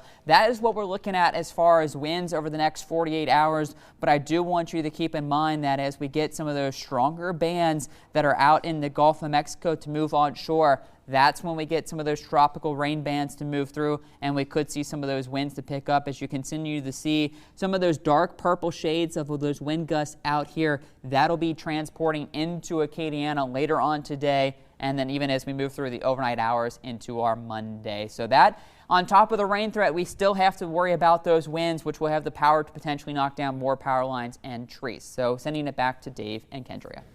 And we're also going to go back to New Iberia, to Iberia Parish, where Sarah Hollenbeck is at the Port of Iberia. Sarah. We're at the Port of Iberia, where there is a lot of flooding over here. Now we're starting to see this water come even closer to us. When we first got out here, more of this roadway was exposed, but now you can see that that flood water is really coming in. And we just got all those alerts on our phone about the flood warning and the flood advisory. That is definitely the case here in the Port of Iberia. You can see this gentleman is getting through the water here, but the real concern is just past right right where you can see this white pickup truck down there. Where he's headed is actually where it's even deeper in this area. Sir, have you been driving around here? Do you mind if we ask you some questions? Okay. Well, first of all, what's your name? Gaston Medier. What are you seeing back there? It's about 3 foot deep across the roads back home. 3 foot deep. Wow, did you try to drive? Yeah, I just came out there. I got to get a generator and stuff to some friends in town. Was it scary going through that deep water? It's a Nissan. It'll make it. You know, they're saying it's going to get worse. What do you think? Have you seen a difference since you lived back here from this morning until now? This is the worst I've seen it, yeah, except for Rita. Yeah. But if y'all need anything, you know, we're right back there on Lawrence Road. Y'all come make yourselves at home. Thank you. I love that Louisiana hospitality. As you can see, he said that it was about 3 feet of water back there he was able to get through, but it appears to be getting worse on our end because we're seeing this water trickle even closer. The big concern out here at the Port of Iberia is for these roadways to get worse. Of course, the businesses here also dealing with flooding and going to have to be dealing with this for several days to come. Back to you guys. All right, thanks, Sarah Hollenbeck, and she's live in the Port of Iberia in New Iberia. Yeah, we also have an update with Chris Welty. He was actually in Lafayette Parish where they're doing some search and rescue efforts. I just saw he posted something on Instagram, and it showed that 2 puppies were rescued. They brought 2 puppies to higher ground, so that's something that's pretty nice to see, knowing that they were able to take those animals and, you know, help them get out of the floodwaters. Social media has really helped us out, too, with finding out what's going on all across Acadiana. We actually have meteorologist Daniel Phillips, who's now over at the social news desk, to give us an update on things that are going on across Acadiana. Yeah, Dave, thanks. And I wanted to focus some of the attention on what's going on down closer towards the coastline, actually, because we were talking about the storm surge and how it came up. We just saw Sarah out there over at the Port of Iberia and some of the water that was there. And the water's going to take a little bit of time to drain. And it's not just Iberia or Sycamore Point, but there are communities all over the place. We did get some pictures out of Delcombe. This is out over in Delcombe right now. Thank you to Debbie Romero for sending this in to us. There's the bridge there. You can see that the water is coming up. And there was a lot of that kind of activity. Another shot of Delcombe. This was on Highway 14 over in Delcombe. Someone sending that in to us. So again, these pictures really help us tell a story.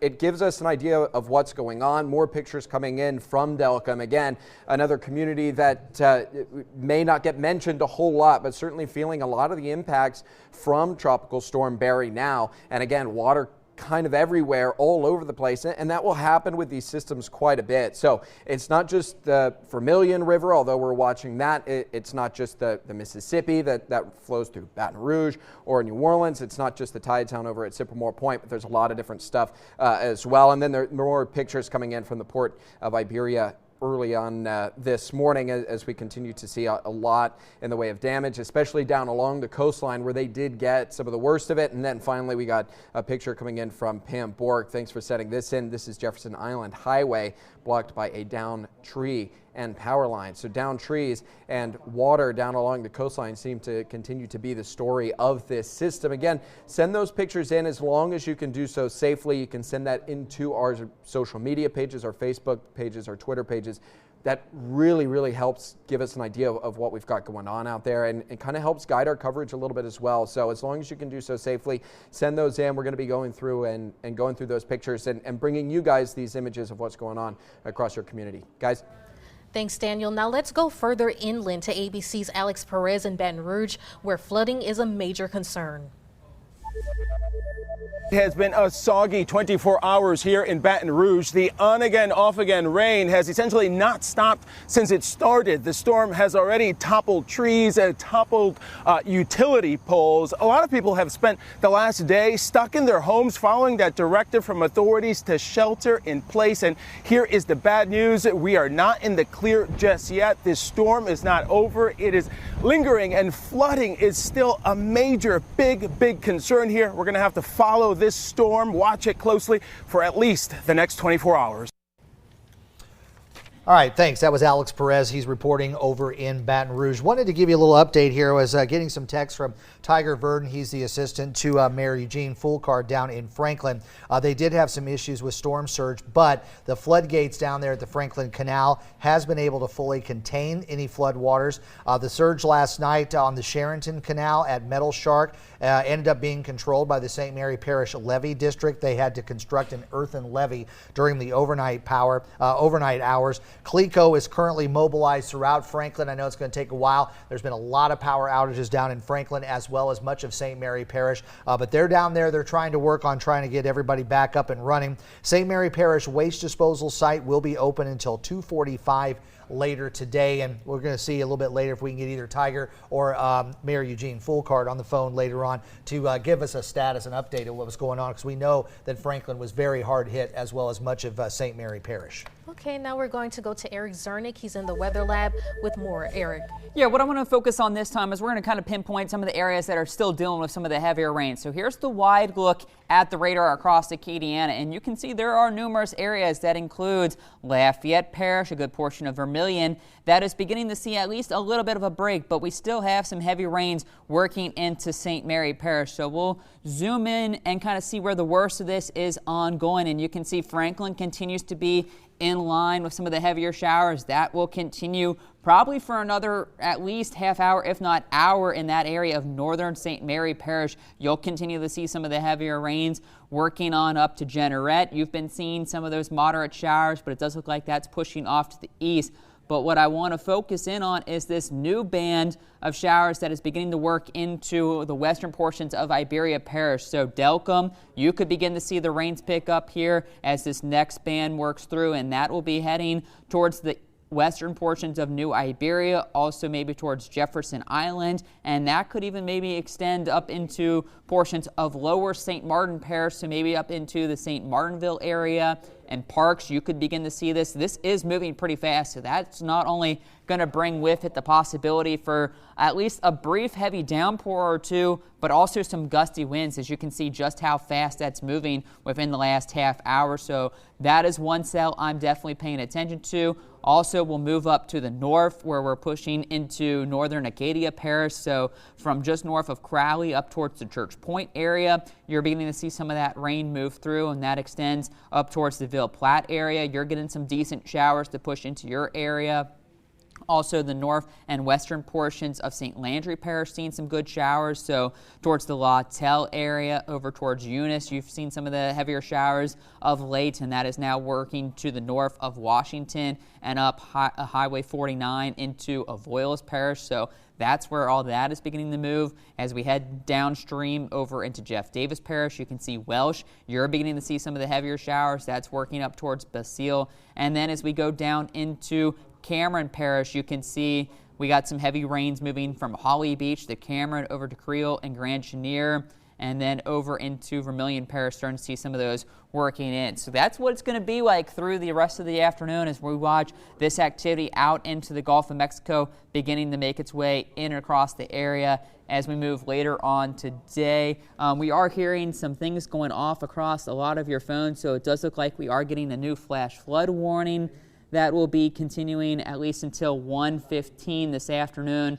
Let's see if that will populate, but it does look like it'll be for portions of Lafayette, Vermilion, Iberia, and St. Martin Parish. So they had begun to assess what's going on across the area. Still seeing numerous flooded roadways. We've also heard of some bridges being flooded across the area. So continue to remain at home, as that flash flood watch does look like it has been extended now until 1:15 this afternoon. So that goes to show you that even though the rain might not be coming down heavy right now, still dealing with some drainage issues as a lot of the tributaries and rivers are full, and there's no way for that water to go, so it's going to continue to sit on some of those roadways. So that is why the National Weather Service out of Lake Charles has extended the flash flood warnings now to include a good portion of Acadiana until 1:15. So if you don't have to be out on the roads, we continue to advise you to stay at home and to just continue to just maybe take a little bit of a break, do those board games with the families, give yourself that mental break if need be, but just stay at home and try to avoid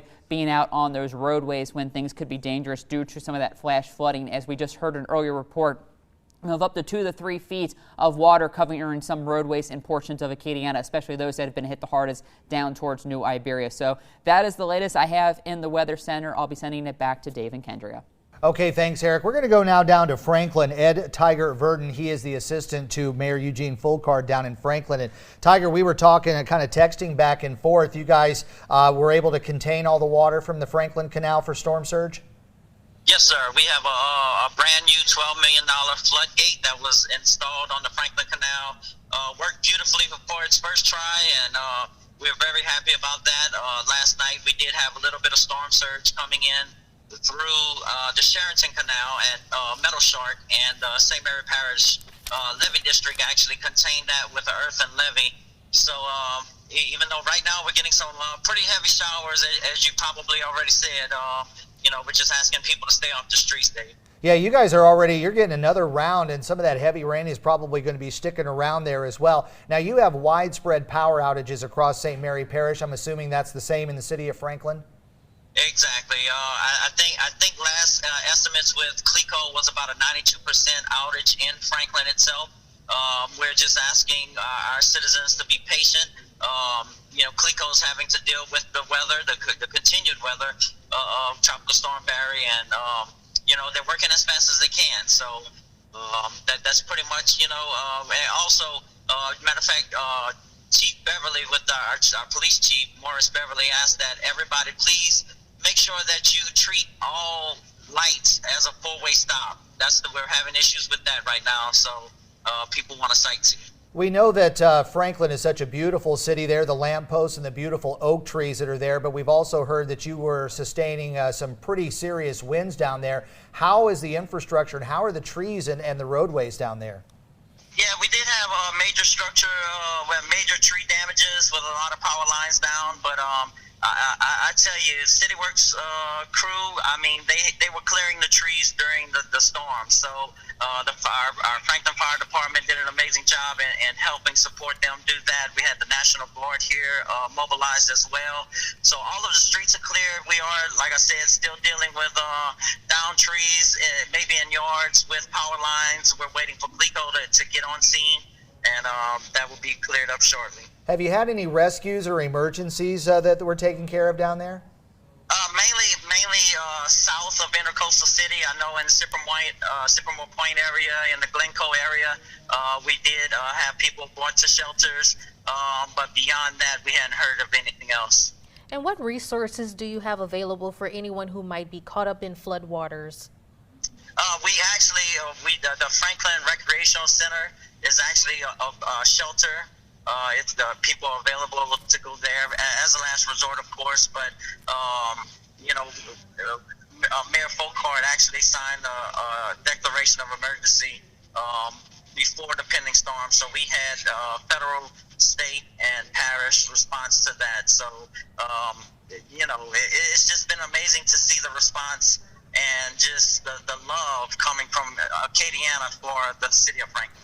Tiger, I was also seeing you said the St. Mary Parish waste disposal site is open until 2:45. What can people do with that? Yes, if you have trees, if you have waste that you need to bring there, go ahead and start doing that until 2:45. I know the weather's real nasty out right now. I'm standing out at the fire department right now, and the rain's really coming down. But if you are looking to clear debris and trees out of your yards, and to help your neighbors, help your neighbors to do that as well. It will be open until 2:45 today.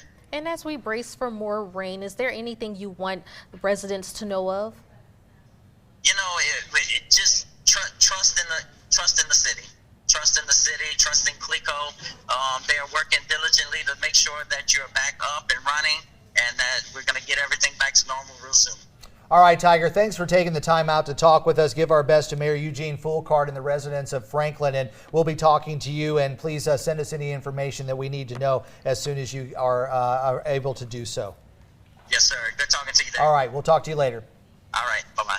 All right, thank you. Well, going back to New Iberia, where we were talking about the Iberia Medical Center, they were able to transport 50 patients using 24 ambulances and 3 vans. They had the help from Acadian Ambulance. Okay, we're going to check in, I believe, with meteorologist Eric Zernick here for just a couple of minutes before we're going to take a little short break here at the top of the hour. Eric, what do you have happening right now? I was looking at that radar and talking to Tiger Verdon down in Franklin. Looks like they're getting hammered again with some heavy downpours. Yeah, Franklin continues to get hammered with the heavier downpours, but because we are getting close to 10 o'clock, we just got the latest update about what is Tropical Storm Barry. Continues to be a tropical storm, now moving through the northern portions of the state with winds still maintaining anywhere from 35 to 40 miles per hour, so still maintaining tropical storm strength. So that is the new news with Barry, as mentioned, 35 or 40 mile an hour winds as it moves through the northern portions of the state. So still having a tropical storm as it moves through the northern portion, bringing those gusty winds into portions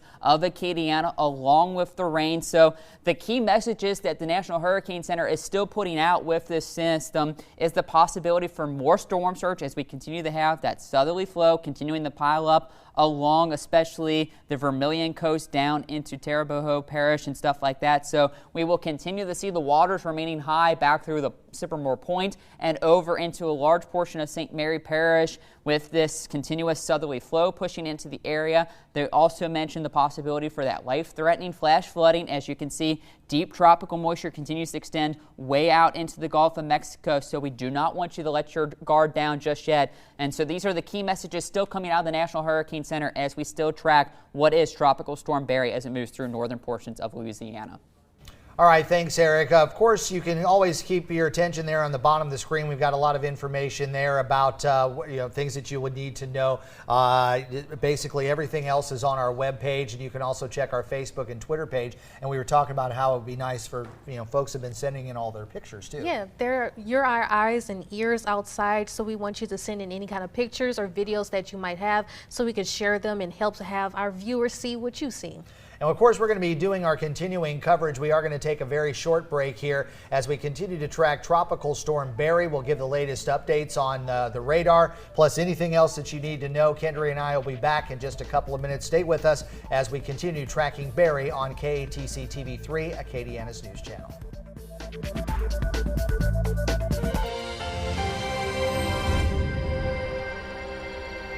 This KATC Weather Alert was sponsored by the Jim Olivier family of companies. Sonic's Summertime Chicken BLT has basil, aioli, and melty mozzarella. It's like they took a BLT and turned it on its head. Oh, wait a minute. Nope, mine's just upside down. Oh. There we go. Whew. Oh, I thought we were upside down for a second. Hurry in for Summertime BLTs. Order ahead for happy hour anytime. Tired of mineral buildup on your shower and faucets? Want your hair and skin silky and smooth? Then you want a water softener system from Judy Services. I purchased my water softening system from Judy Services. It made a significant difference in the calcium deposits, all the minerals that have been caking up around my faucets. For clean, healthy water and to save up to 30% on your water heater bill, call Judy Services today for your free estimate. Honey, come check this out. Welcome to Smart Fan 3000. Hello. Hello. Start fan. Poor installation detected. That's weird. Maximum speed activated. Slow it down. Speeding up. Off. No. Stop. Don't yell at me. I'm just a fan. Stop. Self-destruct mode activated. What? Make sure your electrical can keep up with your gadgets. Ah! Honey! Call Mr. Electric today for electrical repairs, upgrades, and installations. The all-new GMC Sierra with the revolutionary multi-pro tailgate is the South Louisiana pickup driver's new best friend. With 6 functions that adapt to your needs like never before, the Sierra tailgate sets a standard that every other truck wishes they could live up to. Work, play, and live like a pro with the all-new multi-pro tailgate from your South Louisiana Buick GMC dealers. We're about to show you an amazing demonstration. Every one of these Nissans has Pro Pilot Assist, game-changing tech that helps keep you centered in your lane and adjusts your speed to help keep your distance. It can even help you stop and start without ever touching a pedal. Your highway commute is about to get easier. This is amazing. ProPilot Assist, available in 4 of Nissan's most popular models. For a limited time, save up to $3,000 or get a low $239 per month lease on the 2019 Nissan Altima. Trade in and trade up during the JPT Red Tag Sales Event, where every certified and pre-owned vehicle on the lot has been red tagged to save you thousands. Right now, get this 2017 Nissan Altima, $10,995, 2014 Honda Accord EXL, $11,995, 2018 Kia Forte, $12,995, or 2017 Kia Soul, only $13,900. New, used, and certified, whatever you're looking for, JP Thibodeau is your one-stop shop. 2 convenient locations, Highway 90 exit 126 or 509 West Admiral Doyle. Summer is in full swing and we're taking $12,000 off your choice of the 2019 Nissan Armada or a 2019 Nissan Titan full-size truck, both with a lifetime powertrain warranty. To learn more and see all of our great deals, visit gilesauto.com. Celebrating 14 years of service to our area schools, KATC's Tools for Schools, sponsored by the Jim Olivier family of companies. If you're hit and injured by one of these big trucks, it can mean big problems. You need an attorney with experience. You know who is experienced in these cases? Gordon McKernan. Gordon McKernan?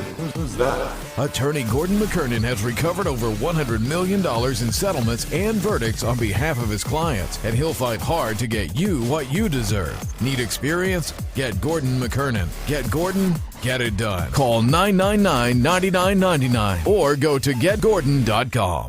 I'm really getting a vacation vibe off of this mocktail slush. This has transported me to some peaceful beach. We needed to get away. From what? From that parking space. Oh, yeah, we were there last week. Oh, week! Get them while you can. New mocktail slushes like Pina Colada. Online, on your phone, and on the air, KATC is everywhere. This is a KATC weather alert tracking Barry. Sponsored by the Jim Olivier family of companies. Good morning, Acadiana. Coming up on the 10 o'clock hour as we continue tracking Tropical Storm Barry. Yeah, we have Sheriff KP Gibson from Acadia Parish, and he's here to tell us more about the conditions over there. Good morning, Sheriff. Good morning. How y'all doing? Good. So how's it going over there right now? Well, right now we got a little bit of light misty rain, but not too much wind. Really good night for us compared to what we were ready for.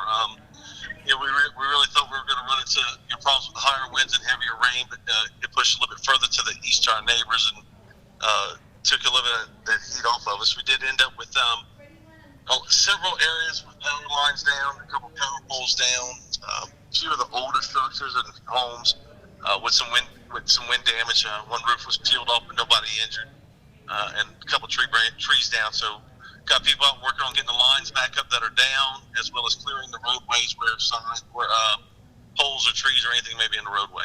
It sounds like most of your parish, though, is doing pretty good when it comes to electricity. Most of you guys who are still energized down there?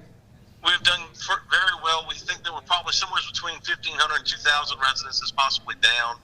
Okay. That was earlier this morning. That might actually be a better number now because I know the crews have been out working. Our concern the whole way during the whole time of this has been our lower lying areas, and I just finished making a few rounds through a few of them and looking very good because we definitely did not get the rain potential that we thought we would. I did notice that you guys had a voluntary evacuation for areas south of LA 92. Those areas seem to be okay?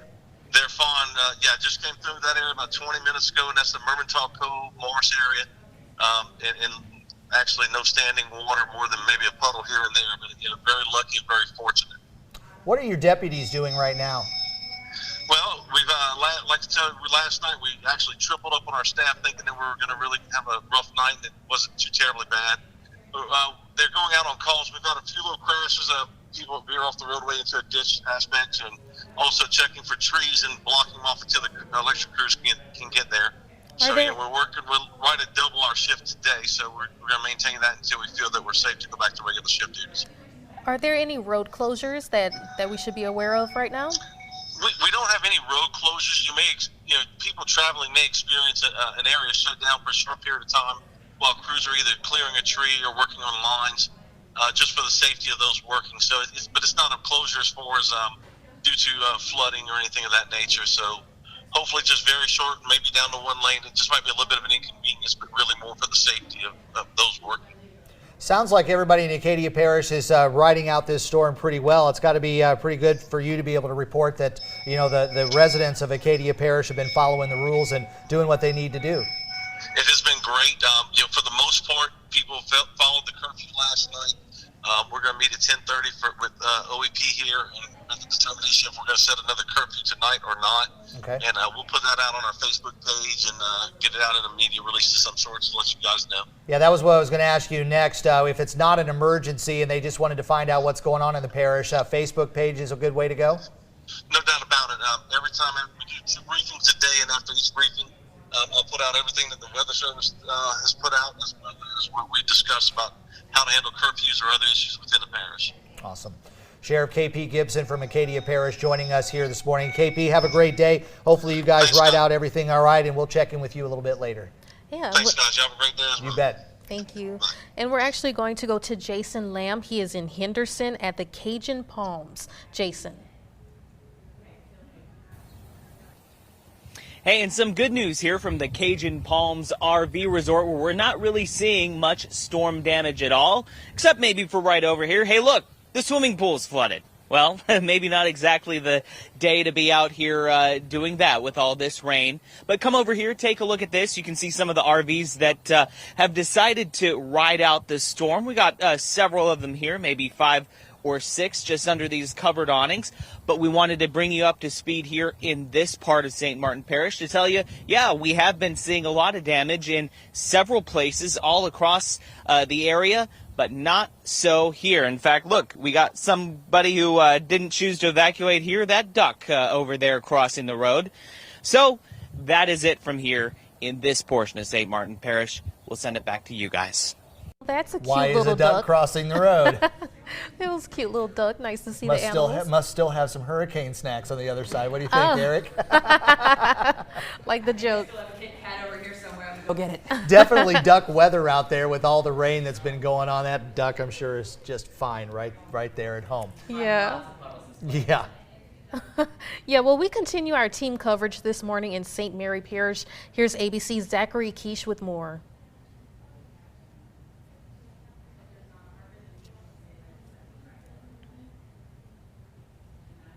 All right. Well, it's going to be coming along here. Yeah. Zachary's been working hard down there. Tropical Storm Barry continues to pose life-threatening flash flooding this morning as it slowly crawls inland. The storm dumping heavy rain, overwhelming banks and bayous, some areas under floodwaters by several feet. Breached levees sent water gushing into neighborhoods just like this. Powerful winds across Louisiana knocking over power lines and leaving more than 150,000 without light. What we got is a curveball. I hadn't seen much rain, and then we get some 60, 70 mile an hour winds, and all of a sudden, a city that hadn't seen a hurricane in 10 years, we find our weak spots quick. This is a big tree, and this is what 70 mile per hour sustained winds will do. Completely knocked off the corner of this house and smashed this SUV. This storm was too much for this camper, throwing it on its side. It peeled the roof off this home and left structures like it in shambles. Officials are telling drivers to stay home and off the road. Turn around and go back. That is the source of most fatalities in floods, at least here in Louisiana over the last several years. These drivers braving the elements, pulling over to remove this down sign blocking a highway. And in Myrtle Grove, the flooding seen for miles, the drone video showing homes and structures left submerged as far as the eye can see. This storm has our attention, and it should have the attention of everybody across the state of Louisiana. All right, thank you. We're now going to go over to Daniel Phillips, meteorologist. Oh, I'm sorry. We'll go to Abby Breidenbach. Abby Breidenbach is live. Oh, she's over at Vermilionville here this morning. Hey, Abby. Hey guys, I'm live here at Vermilionville, just near the boat launch on the Vermilion River. Just wanted to give you a live look at the conditions of the Vermilion River right now. If you come over here, you can see there are some steps that are clearly supposed to go down to a place where you would take off your boat over to this bridge right here, and this is all completely flooded. The river is super high. You can tell if you take a look into the distance over there, you can see the Surrey Street Bridge newly refurbished, and the water's coming up pretty high up next to that bridge. It's getting really close to the bridge. We know that the river crests at 15 feet, and it looks like the water is pretty high right now. There are no visible markers around here to know exactly where the river is at this location. But again, just super high water levels, so even though the rain has stopped here, the flooding may continue if you're in an area that floods. Again, this is a live look at conditions of the Vermilion River right now. We just wanted to give you a look at it. We'll keep you updated on how the river looks. Oh, it looks like someone's about to come by in a boat right now. We'll see if we can talk to him and join you in a little bit later. That's all for now from the Vermilion River. Back to the studio. Of sleep to go along with it. This is Hunter Davis, by the way, and she's from our affiliate KXXV over in Waco, Texas, and you've been able to go around Acadiana. I know that you've seen some damage. We saw your reports yesterday, which were fantastic, by the way. How's it been since you've been around Acadiana and the people that you've met? You know, I will say that it's been really interesting, actually. These people are going through what could be devastating flooding. It could take their homes, their cars, depending on where they're at in Acadiana. But they still are taking care of you. Me and my photographer that was with me, we walked into several homes yesterday and they were like, do you need food? Do you need water? Are you guys okay? And so it was really interesting knowing that these people could be losing everything and they were still willing to make sure that we were okay, and knowing that we were out there and, you know, making sure everyone else was safe. So it was just kind of nice to have people kind of realize that we were people and we were out there going through it too. So now, you were down in the New Iberia area yesterday too. There was one home I remember you were visiting that had some roof damage there, but he was trying to get up there and repair that while the winds and the rain were still whipping around. Yeah, so that was James and Andrea, and they, you know, they were the people that were like, come on in, you know, get out of the rain. Are you guys okay? And so they had this roof damage, and things were, you know, they had water damage on their ceiling. And yeah, as soon as he answered the door, actually, he's still putting clothes on because he's like, I've had to change so many times, because he said he and a neighbor were out and they were putting on packages of shingles and tarps and things like that to try to just keep things from getting worse. They said that they're kind of just holding out until the storm passes. Do you know where you're going to be going today? So we'll be back in Vermilion Parish today. We'll be kind of New Iberia, Abbeville, Delcombe a little bit. Okay. So just kind of going to go follow up on some of those areas yesterday that we saw were impacted. And I know you mentioned how there's so much hospitality here in Acadiana. What's one thing that you love the most about just meeting people here and just getting to share their story? So one thing that I love most, and it's something that's so simple, is I love the accents. First of all, being from Texas, so many people comment on our accents all the time. Yeah. So it's so fun kind of hearing all these different accents and stuff like that. I love trying to pronounce all of the different names. Oh, yeah. Here, Delcombe was one. Difficult. Yeah. Delcombe was one that was interesting. Well, you did a good job.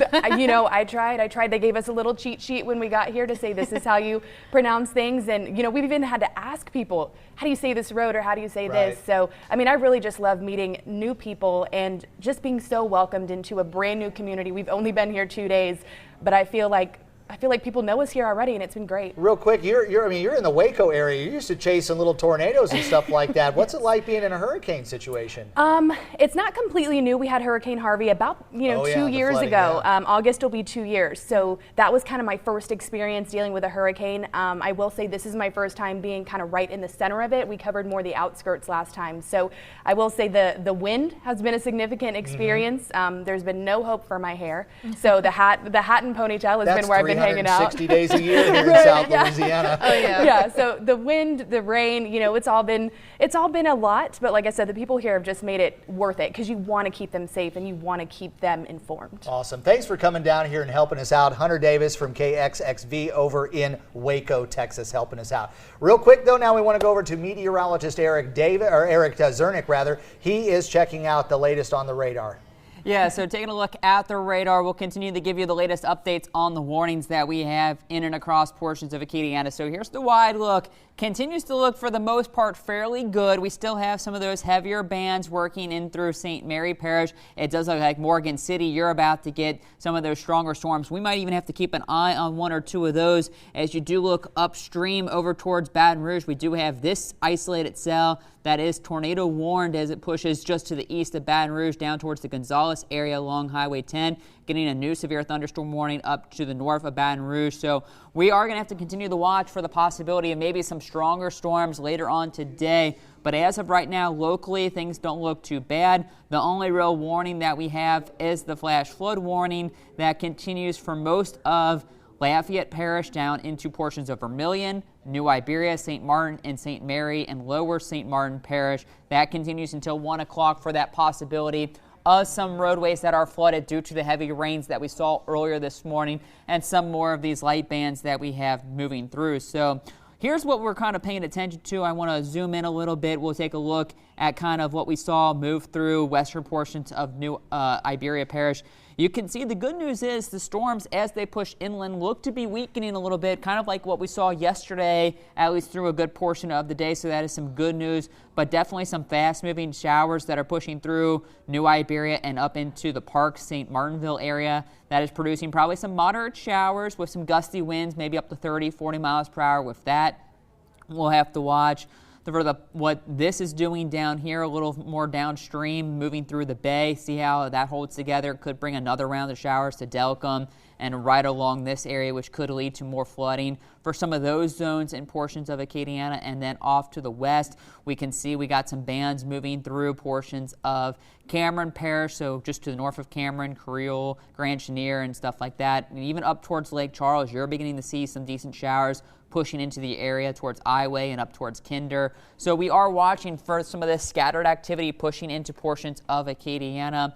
We'll zoom this out a little bit and flip this on to kind of see what the winds are doing in some of these areas. And again, continuing to see some wind gusts now as we're shooting up towards the Ville Platte area. That's showing a wind gust of 49 miles per hour, but that's probably a little bit high as we're shooting that pretty high up in the cloud tops. But I wouldn't be surprised if we're seeing at least some 30, 40 mile an hour wind gusts in some of those storms. And then as some of these systems move onshore, you can see possibly 50, 60 mile an hour winds as that system pushes on along the Cameron coast. So we will still have the possibility for scattered heavier thunderstorms throughout the day, along with the possibility for some of those tropical rain bands could be on the stronger storms, along with the gusty winds mixed in with each of those cells that do push on, and a very low end threat that 1 or 2 could become stronger and could possibly become a severe thunderstorm warning or maybe even a tornado. That is what we're all paying attention to. So do not let your guard down, as we will have the possibility for some more heavier rains moving into Acadiana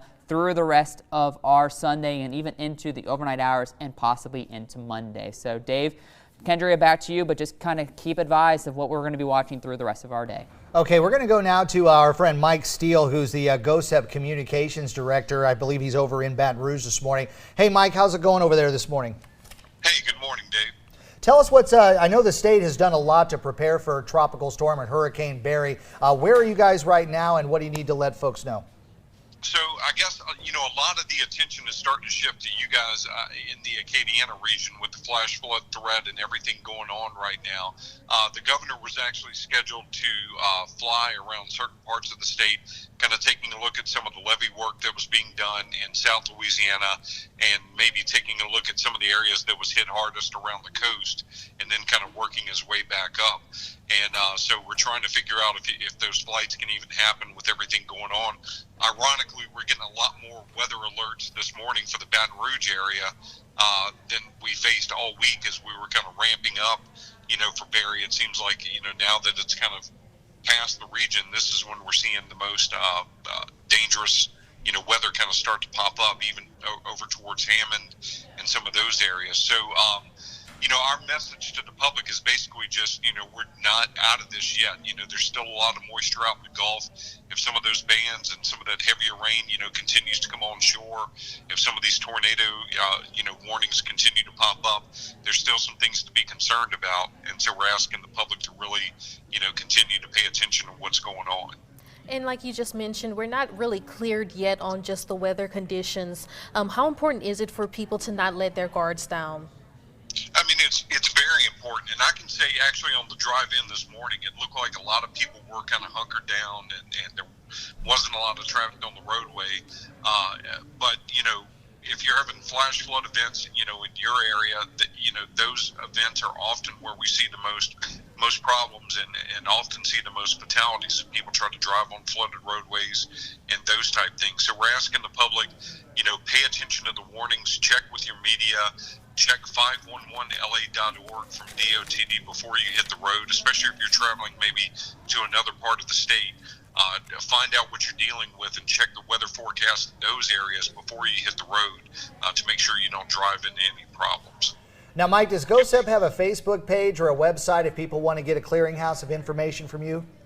Yeah, and there's one thing I really want to push out most of all. So when we're dealing with a major weather event, and this would be for any event, anything that's pretty substantial, we have emergency.la.gov. Okay. So all of the communication staff from all of the different agencies that we work with in the state, all of the communication staff kind of come together, and we operate what's called the Joint Information Center, or JIC.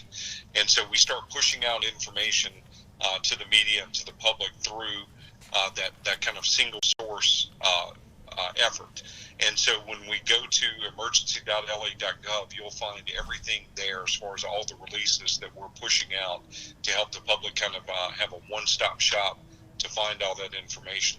So even if it's information from our local partners that needs to be pushed out, we'll take their press releases and try to consolidate all that in one area.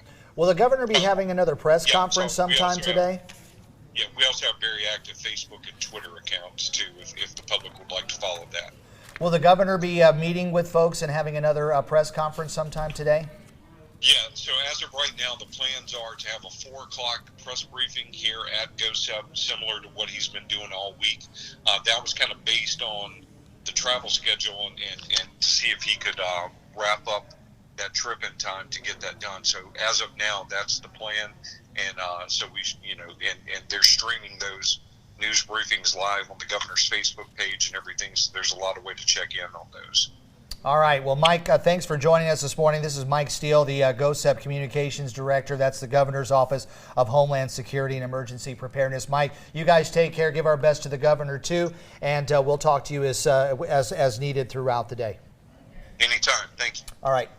All right, and we've been talking about how important it is for people to send in their pictures and videos. It's our way of being able to see what they're seeing. And we have Daniel Phillips. He's standing by in the social news desk with those pictures. Daniel. Guys, thanks. Yeah, we were talking yesterday morning about the Vermilion River and how it was actually sitting in one of the 10 lowest it's ever been. It got down to like 3.5 feet, I think, and now bouncing back up today. Well, Jeff Johnson sent in some pictures to the newsroom to give you a before and after image of how much it's really come up. And last I checked, it was sitting at about 12.5, a little over 12.5 feet. And you can see just how much that water is coming from, and not just how high the water is now, but how low it was earlier on. So the river is something that's going to be very dynamic. That's going to be a very fluid situation, no pun intended there. It is going to change, and it will need monitoring all the way through the rest of the day. And you can see how quickly that water comes up. That's a 24-hour difference there, going from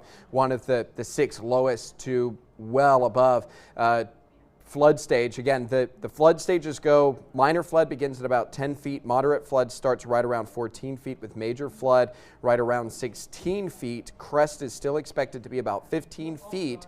We're looking about 2.5, a little under 2.5 feet below what it was in 2016. But again, Jeff Johnson sending those images into us. Great images taken from the Surrey Street Bridge about 24 hours apart. You can see how fast that river is coming up. And again, with more rainfall on the way, not just on the main river, but on some of the smaller tributaries as well. Something to monitor here as we go for the next 24 hours. Guys?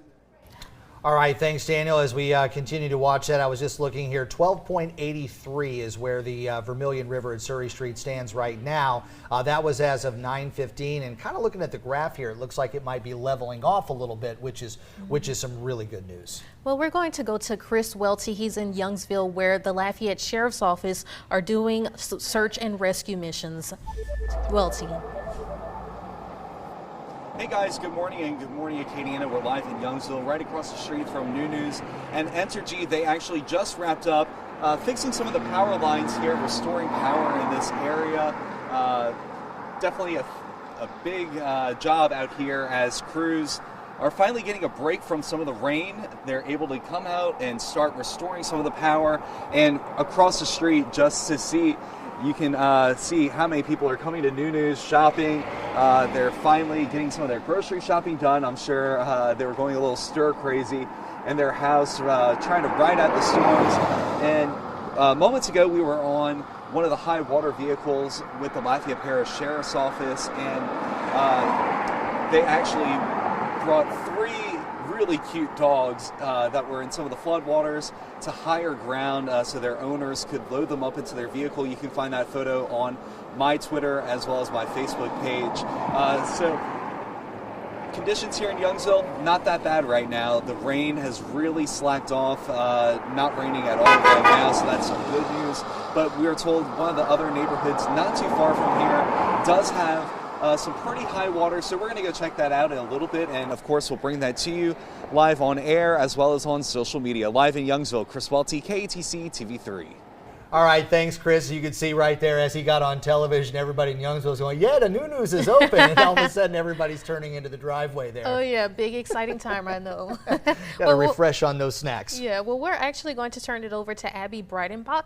She has more. We're going to weather sorry, next. we're actually going to weather. Meteorologist Eric Zernick is back in the Storm Team 3 Weather Lab, still talking about some decent rains over parts of Acadiana, but it does appear, just looking at the radar, that there's a large area that's getting a little bit of a break right now. Yeah, it does look like a good portion of Acadiana is getting a break, so those people that are now maybe running to New News to try and restock on the hurricane snacks, as it has been a very long berry watch over the last 36, 48 hours. You might be running out of those snacks, so if you can safely maybe get out and need to get some more provisions, now would be the time to do it. As you can see, we continue to have this lull throughout much of Lafayette Parish down into Vermilion, but we are starting to see more showers working their way out of the bay and pushing into Iberia, where they've already seen the heaviest amount of rain. So that's where we've been seeing the worst flooding back through Avery Island, Jefferson Island, and kind of more or less south of Highway 90 in Iberia Parish, but that will continue to work up into New Iberia, into some of the parks and St. Martinville area of St. Martin Parish. So that's what we're watching, continuing to have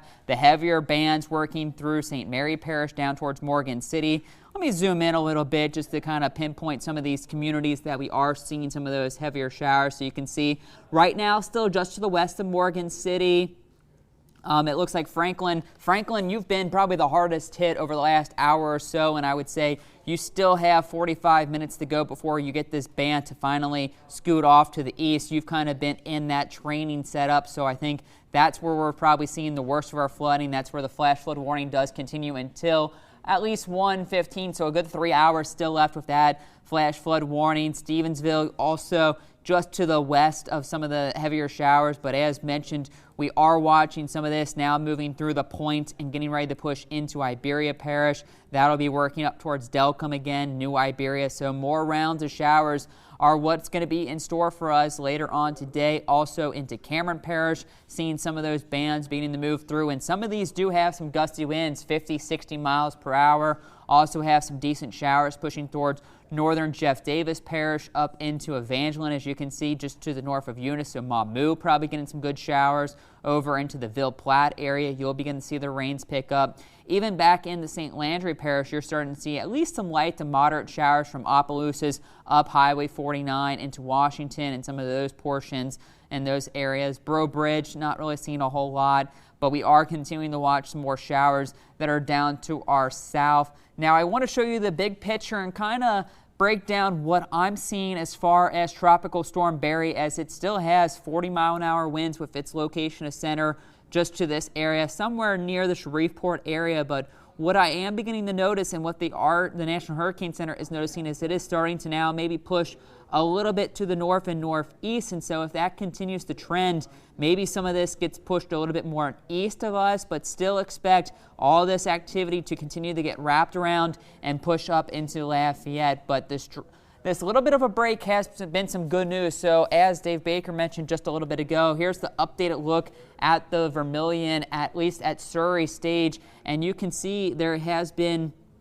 that peak almost at 12.8 feet. So due to at least the lessening of rains within the last couple hours here, the Vermilion's been able to kind of level off. But as we look downstream at the Perry gauge in Vermilion Parish, you can see that's continuing to come up due to those southerly winds. And as that water continues to come up, that's going to prevent the Vermilion from coming down. So although there has been some good news with the Vermilion here as far as Lafayette Parish is kind of leveled off at that 12.8, 12.7 level, I don't expect it to come down much more. I expect it to kind of stay steady there at the 12.8, 12.7 mark. And then if we get some heavier rains on top of that, that could eventually push it up to that 15 foot. So we are not out of the woods just yet, as we will have the possibility for more of these heavier showers to work through. But just kind of give you one more look at the radar. Shows that at least Acadiana is pretty quiet. You do see over to our east towards Baton Rouge, that's where they have at least a couple tornado warnings ongoing and some severe thunderstorm warnings with those heavier bands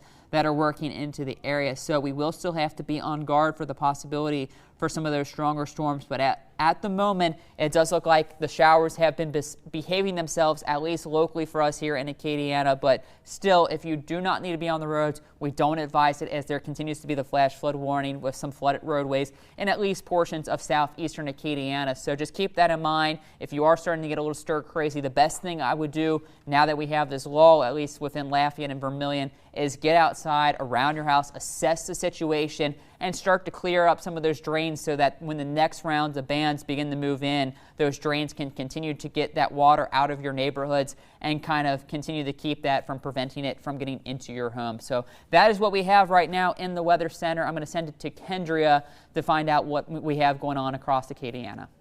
Okay, we're going to check back in with Abby Breitenbach. She's at River Road where a tree fell into a house. Abby.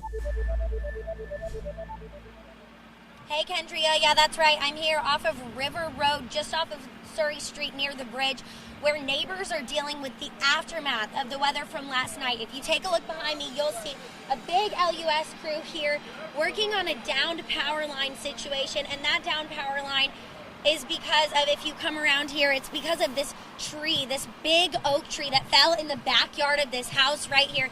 This house, again, on the corner of River Road and Surrey Street. And as you can see, the oak tree fell from the backyard of the home onto the back of the home. We're looking for the homeowners. We haven't been able to talk to them yet, so not sure if everyone is okay. It looks like someone just got home, so maybe we'll be able to talk to them here in a little bit. But again, LUS crews just fixing this down power line situation. We spoke with one of the men from this crew, and he told us that no one on the block, no one in the neighborhood is without power, so that's good news. And it looks like the homeowners just, again, pulled into their driveway, so hopefully they're all safe too. Now, we don't know what time this happened. I'm assuming it must have been late last night whenever the winds were pretty heavy, but again, crews throughout the city just working to fix the aftermath of what happened last night. We'll join you a little bit later on with some more information, but for now, back to you. Okay, thanks, Abby. We're going to go to the phone now. Morgan City Captain Betty Augman. She's a public information officer there for the Morgan City Police Department. Good morning, Betty. How are things down in Morgan City? I know you've had a rough day and a rough night. Good morning, Dave. Yes, we're just trying to assess the situations that we have going on here. Mostly we have power lines down and trees down, and we have crews out trying to assess the situation and get things back up and running. Most of your city was without power for the last 24 hours, right? Yes. That's why we had the curfew in place. The majority of the city, all of the city was out yesterday, last night, and today pretty much. We're trying to get some of the residents' lights on. The crews are working very hard trying to get that done, and we asking the public in the Morgan City area just to be patient with us and trying to get the electricity back on for everyone. And Morgan City was one of the hardest hit areas for the storm. What are you guys doing to recover?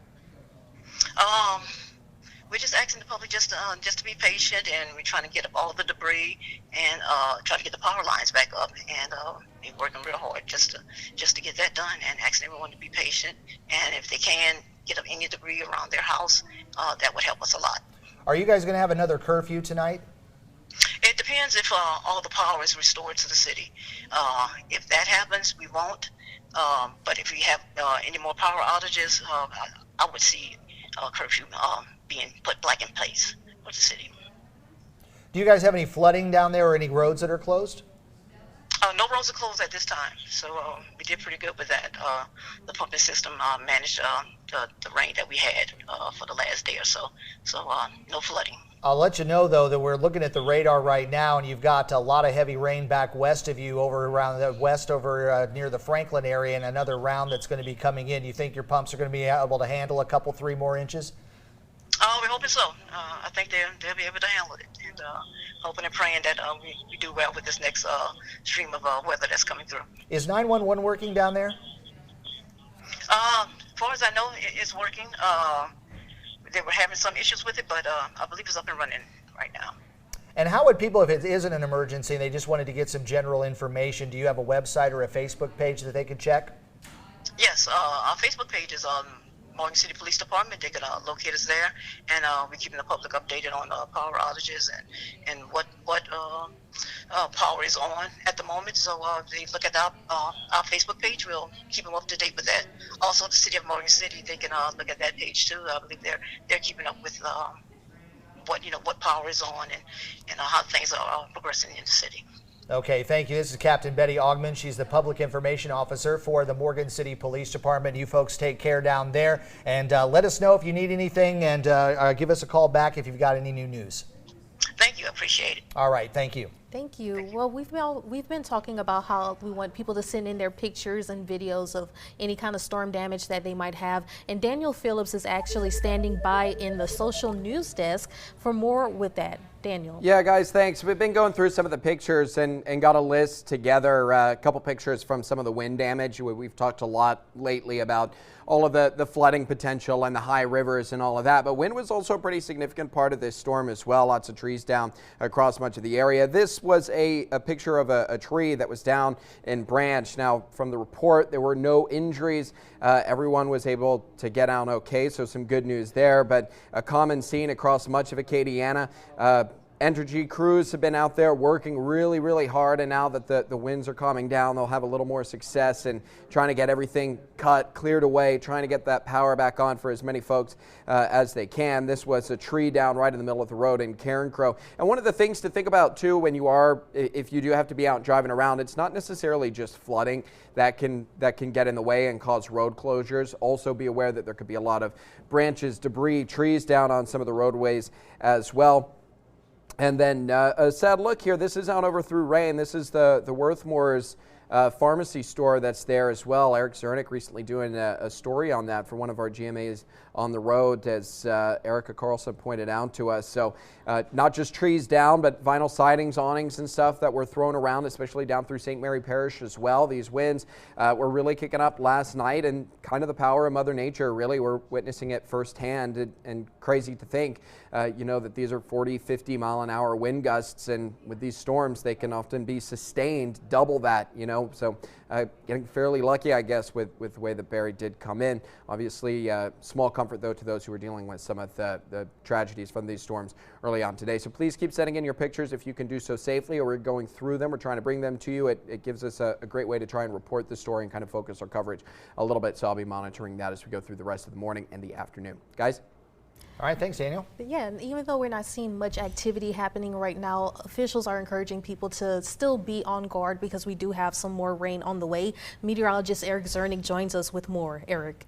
Yeah, I'm taking a look at the radar, and I've kind of put some arrows to kind of help show you where some of this rain might be heading next. So let's flip it on, and you can see we got one band that's moving through Iberia Parish. That will continue the work through New Iberia and into portions of St. Martin Parish. So we got that band that we need to continue to watch. And the thing that I'm concerned about is you can see it extends farther down into the Gulf Coast and is continuing to get a few more of those firing up. And what we might have to watch as those get a little bit more isolated in nature, we might have to watch for the possibility for some stronger wind gusts and those tropical rain bands moving in. So not only will you see the rains pick up, you should expect the winds to start gusting maybe 40, 50 miles per hour. We have this band of rain that is beginning to now push into the very southern portion of Vermilion Parish.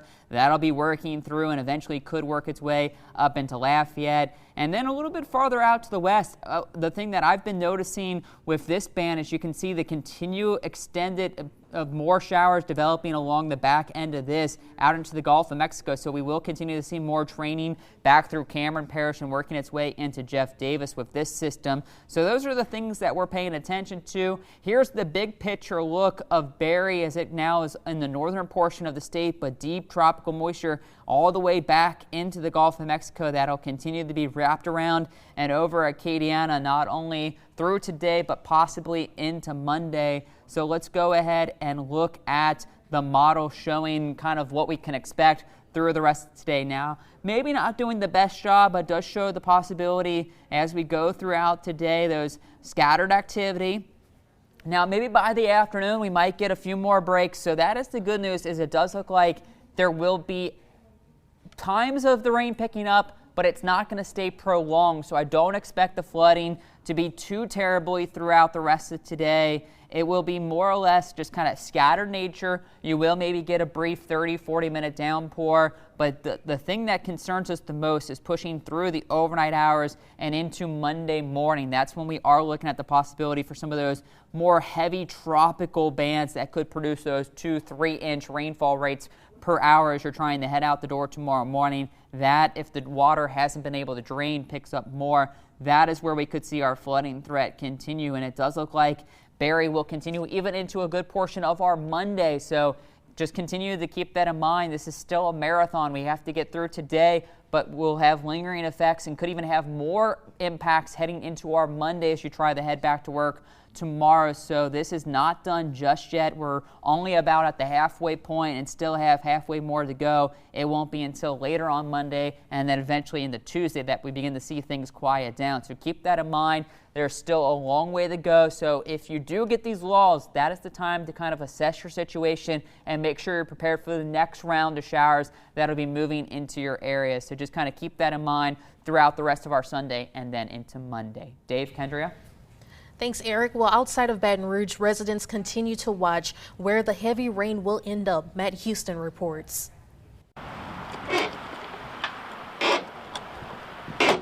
The day started with the usual preparations, a routine informed by generations of neighbors along the Amite River. It's going to flood, and after that comes a cleanup. You got to wash everything out and all. So the more you get out now that you don't have to wash later, the better. In French Settlement, that means moving expensive equipment like four-wheelers from underneath piered homes and onto higher ground. But at the Daigle house, there's a little bit more to it than that. But our house is up off the ground, so we put a piece of plywood in here so they have a place that they can stay up and still roost. You know, I love it out here. Every day it seems like it's a vacation being on the river, but you get a uneasy feeling and sometimes not much sleep at night. And there was some wind damage and high water near Lake Maurepas. But by late afternoon, Fred's on the river was filled with folks relaxing. And I got bored with the news, so I said, hell, let's go to Fred's. And here you are. Might as well drink a couple beers.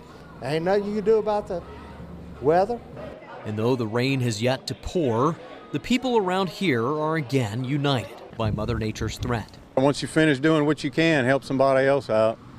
Because as you look around, you find somebody else can use some help. And perhaps that's what makes this yearly battle worth fighting. Why stay? Because we love it here. It's our home, and right here is just Louisiana. Matt Houston, WAFB 9 News.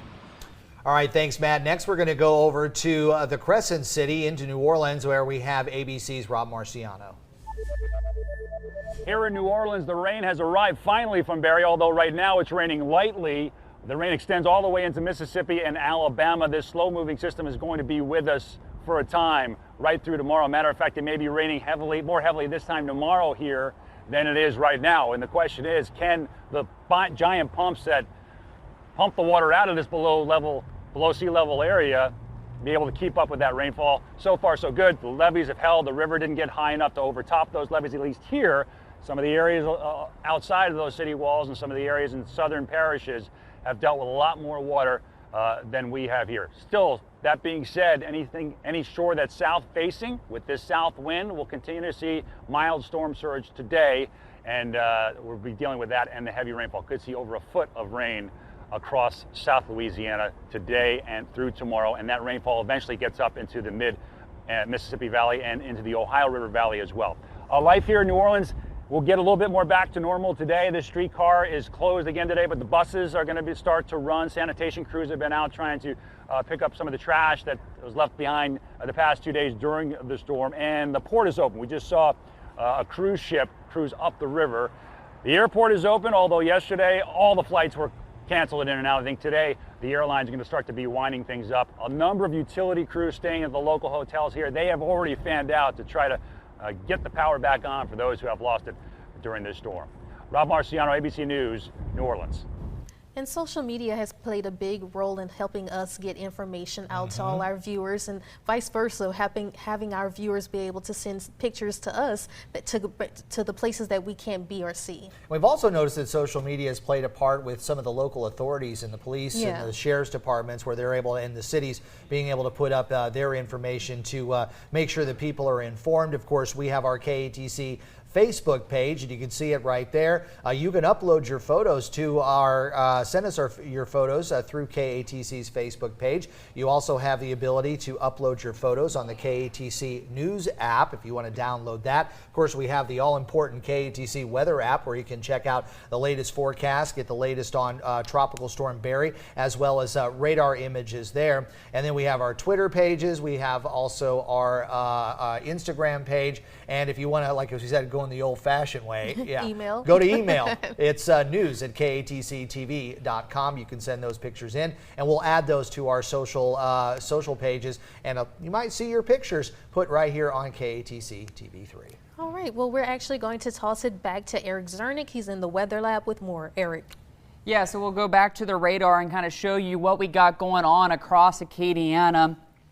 There continues to be this big break throughout much of Lafayette Parish and down into Vermilion, and that is what we needed after that very heavy rain that came through this morning. Maybe woke a bunch of you up around 3, 4, 5 o'clock this morning. The rain was coming down in sheets, and with the heavy wind, it was probably knocking on your windows and windows, keeping you up as you tried to sleep through the overnight. But that is what's caused a good bit of the street flooding throughout Youngsville and down into Iberia. But within the last several hours, we've now gotten a decent break in Lafayette Parish, so most of that water has begun to drain off, get into some of those coulees, and worked its way into the Vermilion. So hopefully we can continue to get that before this next round of showers that I'm beginning to see work into Vermilion Parish will be working up. So although we're not seeing much rain here in Lafayette Parish, you can see down towards, Abbeville, over towards Kaplan, you're beginning to see some of those rain showers start to make their way in. And so that will be their next round. That'll be making its way towards Lafayette by about lunchtime. Now, the other area I want to zoom in on is over towards Iberia. As we look at New Iberia, you're getting a decent little cell moving through your area right now. That's what we're kind of watching. That'll be lifting up towards the Park St. Martinville area, also towards Lauraville. You'll be getting some decent rain. Generette, you're in line to get a couple of these showers, even down at the point. As we zoom on out a little bit, you can see some heavier showers working into that area. So that is not where we wanted to see it, because Iberia Parish has seen the highest rain total so far, anywhere from 8 to 10 inches. So they do not need any more rain to move over top their area. So unfortunately, they are getting some more rain.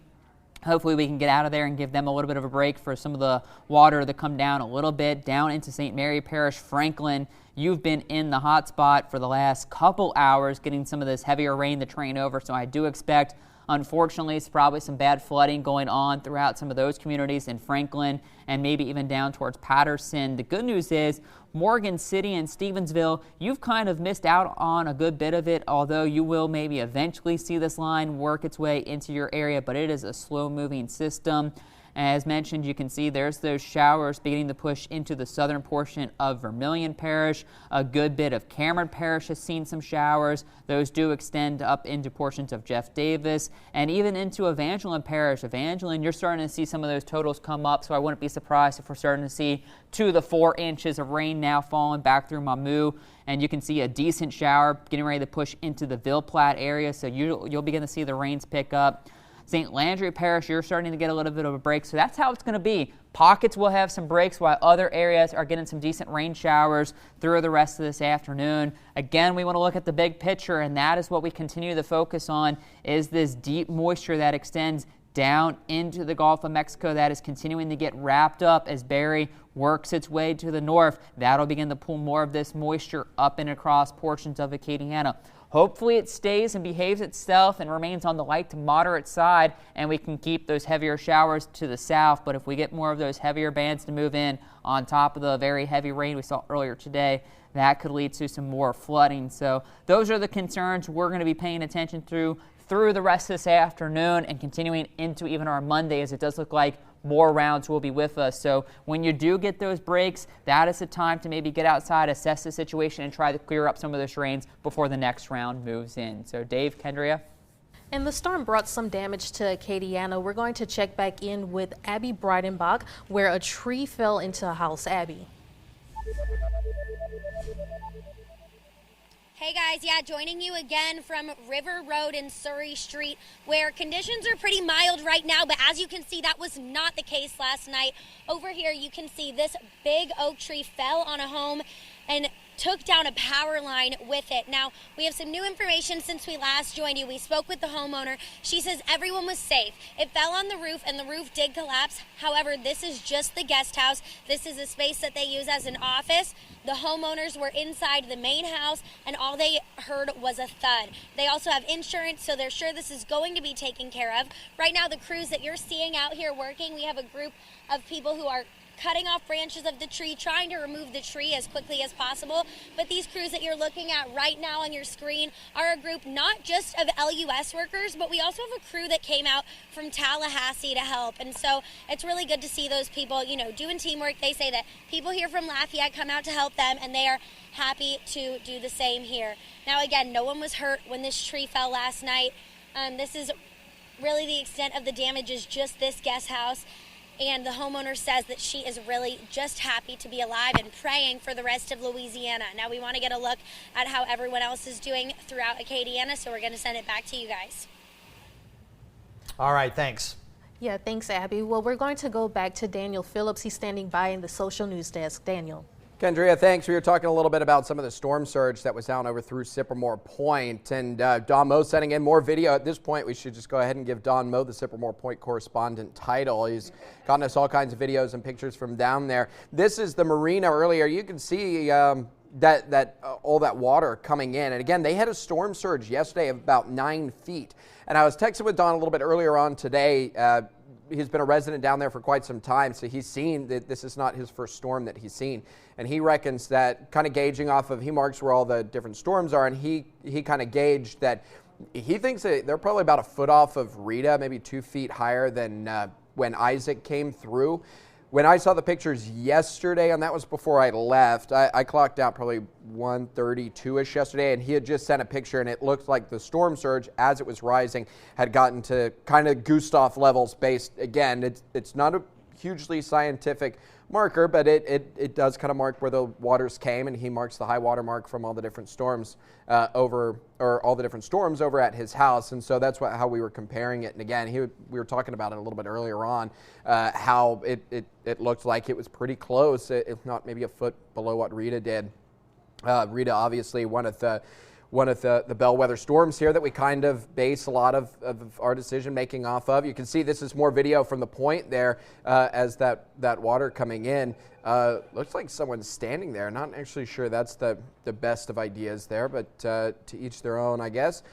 So the water did come up, and now the problem is that they've got to get that water to try and clear out of the area. And what's getting in the way of that is those winds have been coming in from the south for a while, and as long as that low kind of sits where it's been sitting up over towards the north, it's going to keep pulling that. It's going to keep pulling that air in from the south, and that's going to get that to build up along the coastline a little bit more. So the flooding that you've got going on down along the coast, that's probably not going to subside anytime soon. The regular rising and falling of the tides was ongoing as well. So you've got the high tide that's going to come on top of that. I had some of those gauges up earlier. I think we're going to send it over to Eric. Actually, you could probably tell us a little bit more about the wind over in the weather lab. Eric?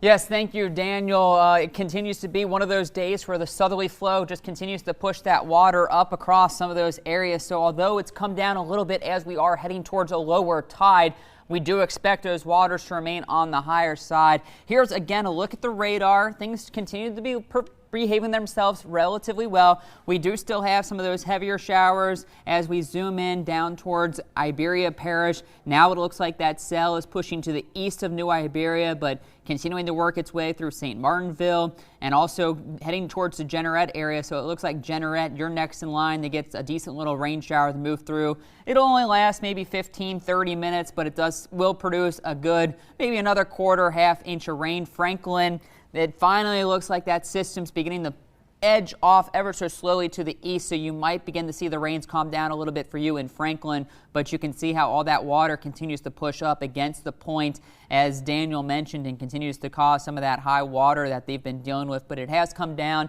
Latest reports that I saw is now at 6 feet, still continuing to be at the point, so that's still relatively high, but what we are watching is a bit more shower activity pushing into Vermilion Parish.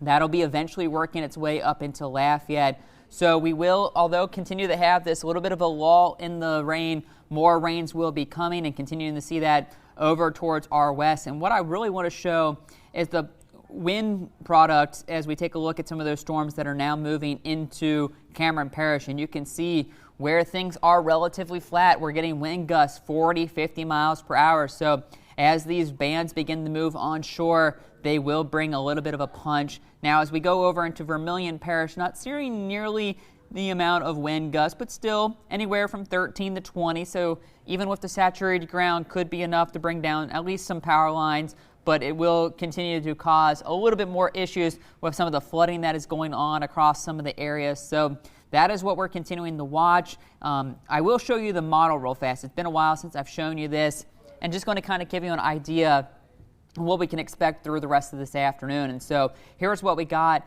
Some rounds, but there will be breaks in between, continuing on again, off again through the afternoon. Now the model is kind of having things maybe break apart as we head towards dinner time, so we might get another lull in the activity, but don't let that fool you, as there is still more of Barry to come, especially as we have through the overnight hours. Models have been pretty consistent about this, of a secondary flare-up as we head through the overnight hours like we saw early this morning. As you kind of get a little bit of the dynamics to go down a little bit, that allows for some of those heavier showers to again fire up. And so even by tomorrow morning, could be looking at another round of heavier showers. And if we don't get those rivers to go down, this is where we could really start to see the flooding cause more of an issue across the area, especially some of the river flooding. That could continue through lunchtime tomorrow. So even the latest models continue to paint a picture of continuous Barry coverage of heavy showers pushing through. Even as we go into Monday, it won't be until maybe Monday evening that we finally begin to see everything quiet down and we can get a break and we can finally begin to dry out from what we've received over what has been a very long weekend and could continue into the first part of next week. So don't let your guard down just yet, even though we've been seeing some breaks in the rain. More rain and the possibility for flooding rain continues to be in the forecast, not only tonight, but into our Monday. All right, well, thanks, Eric. Well, we will be back at noon with more on Tropical Storm Barry, and we'll have more then. Thanks for watching.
This KATC Weather Alert was sponsored by the Jim Olivier family of companies. The Aspen Clinic wants this year to be your year. The year you wear cool clothes. The year you look good on the beach. The year you try new things. Do more with your kids. This is the year that you lose weight. Not only did they help me lose the weight, but the Aspen Clinic helped me become a better version of myself. The Aspen Clinic worked for me, and it could work for you too. The Aspen Clinic is everything you need to get healthy. Get started today and see why we're more than just weight loss. And call now and ask how to get a free injection. KATC's 5, 6, and 10 p.m. news with Marcel Fontenot, Jim Hummel, weather with Rob Perillo, and sports with Andrew Clay. On the air, online, and on social media. Every story, every time, everywhere. Trade in and trade up during the JPT Red Tag Sales Event, where every certified and pre-owned vehicle on the lot has been red tagged to save you thousands. Right now, get this 2017 Nissan Altima, $10,995, 2014 Honda Accord EXL, $11,995, 2018 Kia Forte, $12,995, or 2017 Kia Soul, only $13,900. New, used, and certified, whatever you're looking for, JP Thibodeau is your one-stop shop. 2 convenient locations, Highway 90 exit 126 or 509 West Admiral Doyle. I used to think news is news. It's all the same.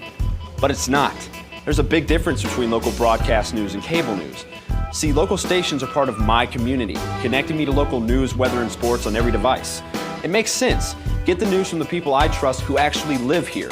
No agenda, no bias like on cable shout shows or social media, just facts. For news I can trust, I stay local. Support your local stations. Text TV to 52886 today. Coast Guard, we are taking on water. The United States Coast Guard. They secure our ports and waterways, protect our environment, keep drugs away from our kids, and save lives.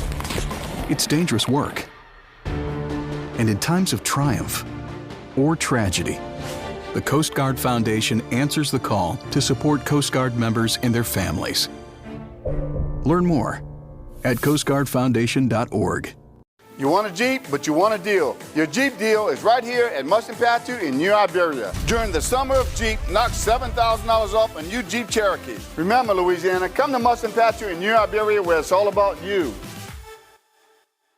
Home fire drills give your family a plan of action. Show everyone 2 ways out of the house, pick a safe meeting spot, and get there in under 2 minutes. Then practice, so everyone knows exactly what to do. Go to ready.gov/fire drill and learn how to prepare your family. Get the KATC news and weather apps and stay on top of every story, every storm, every time, everywhere.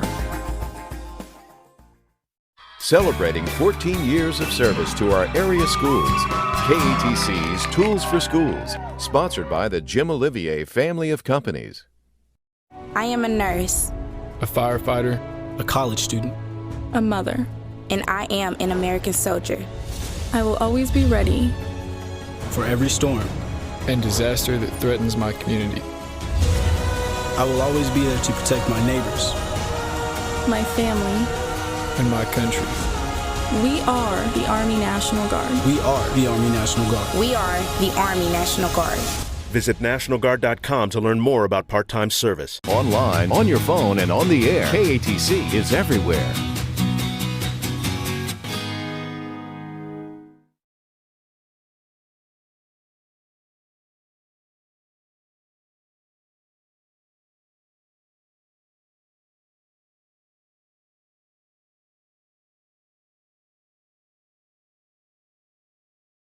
The following program is a paid advertisement for AAA. Who can you call when you need immediate help? Any time of day or night, even when you're hundreds of miles away from home.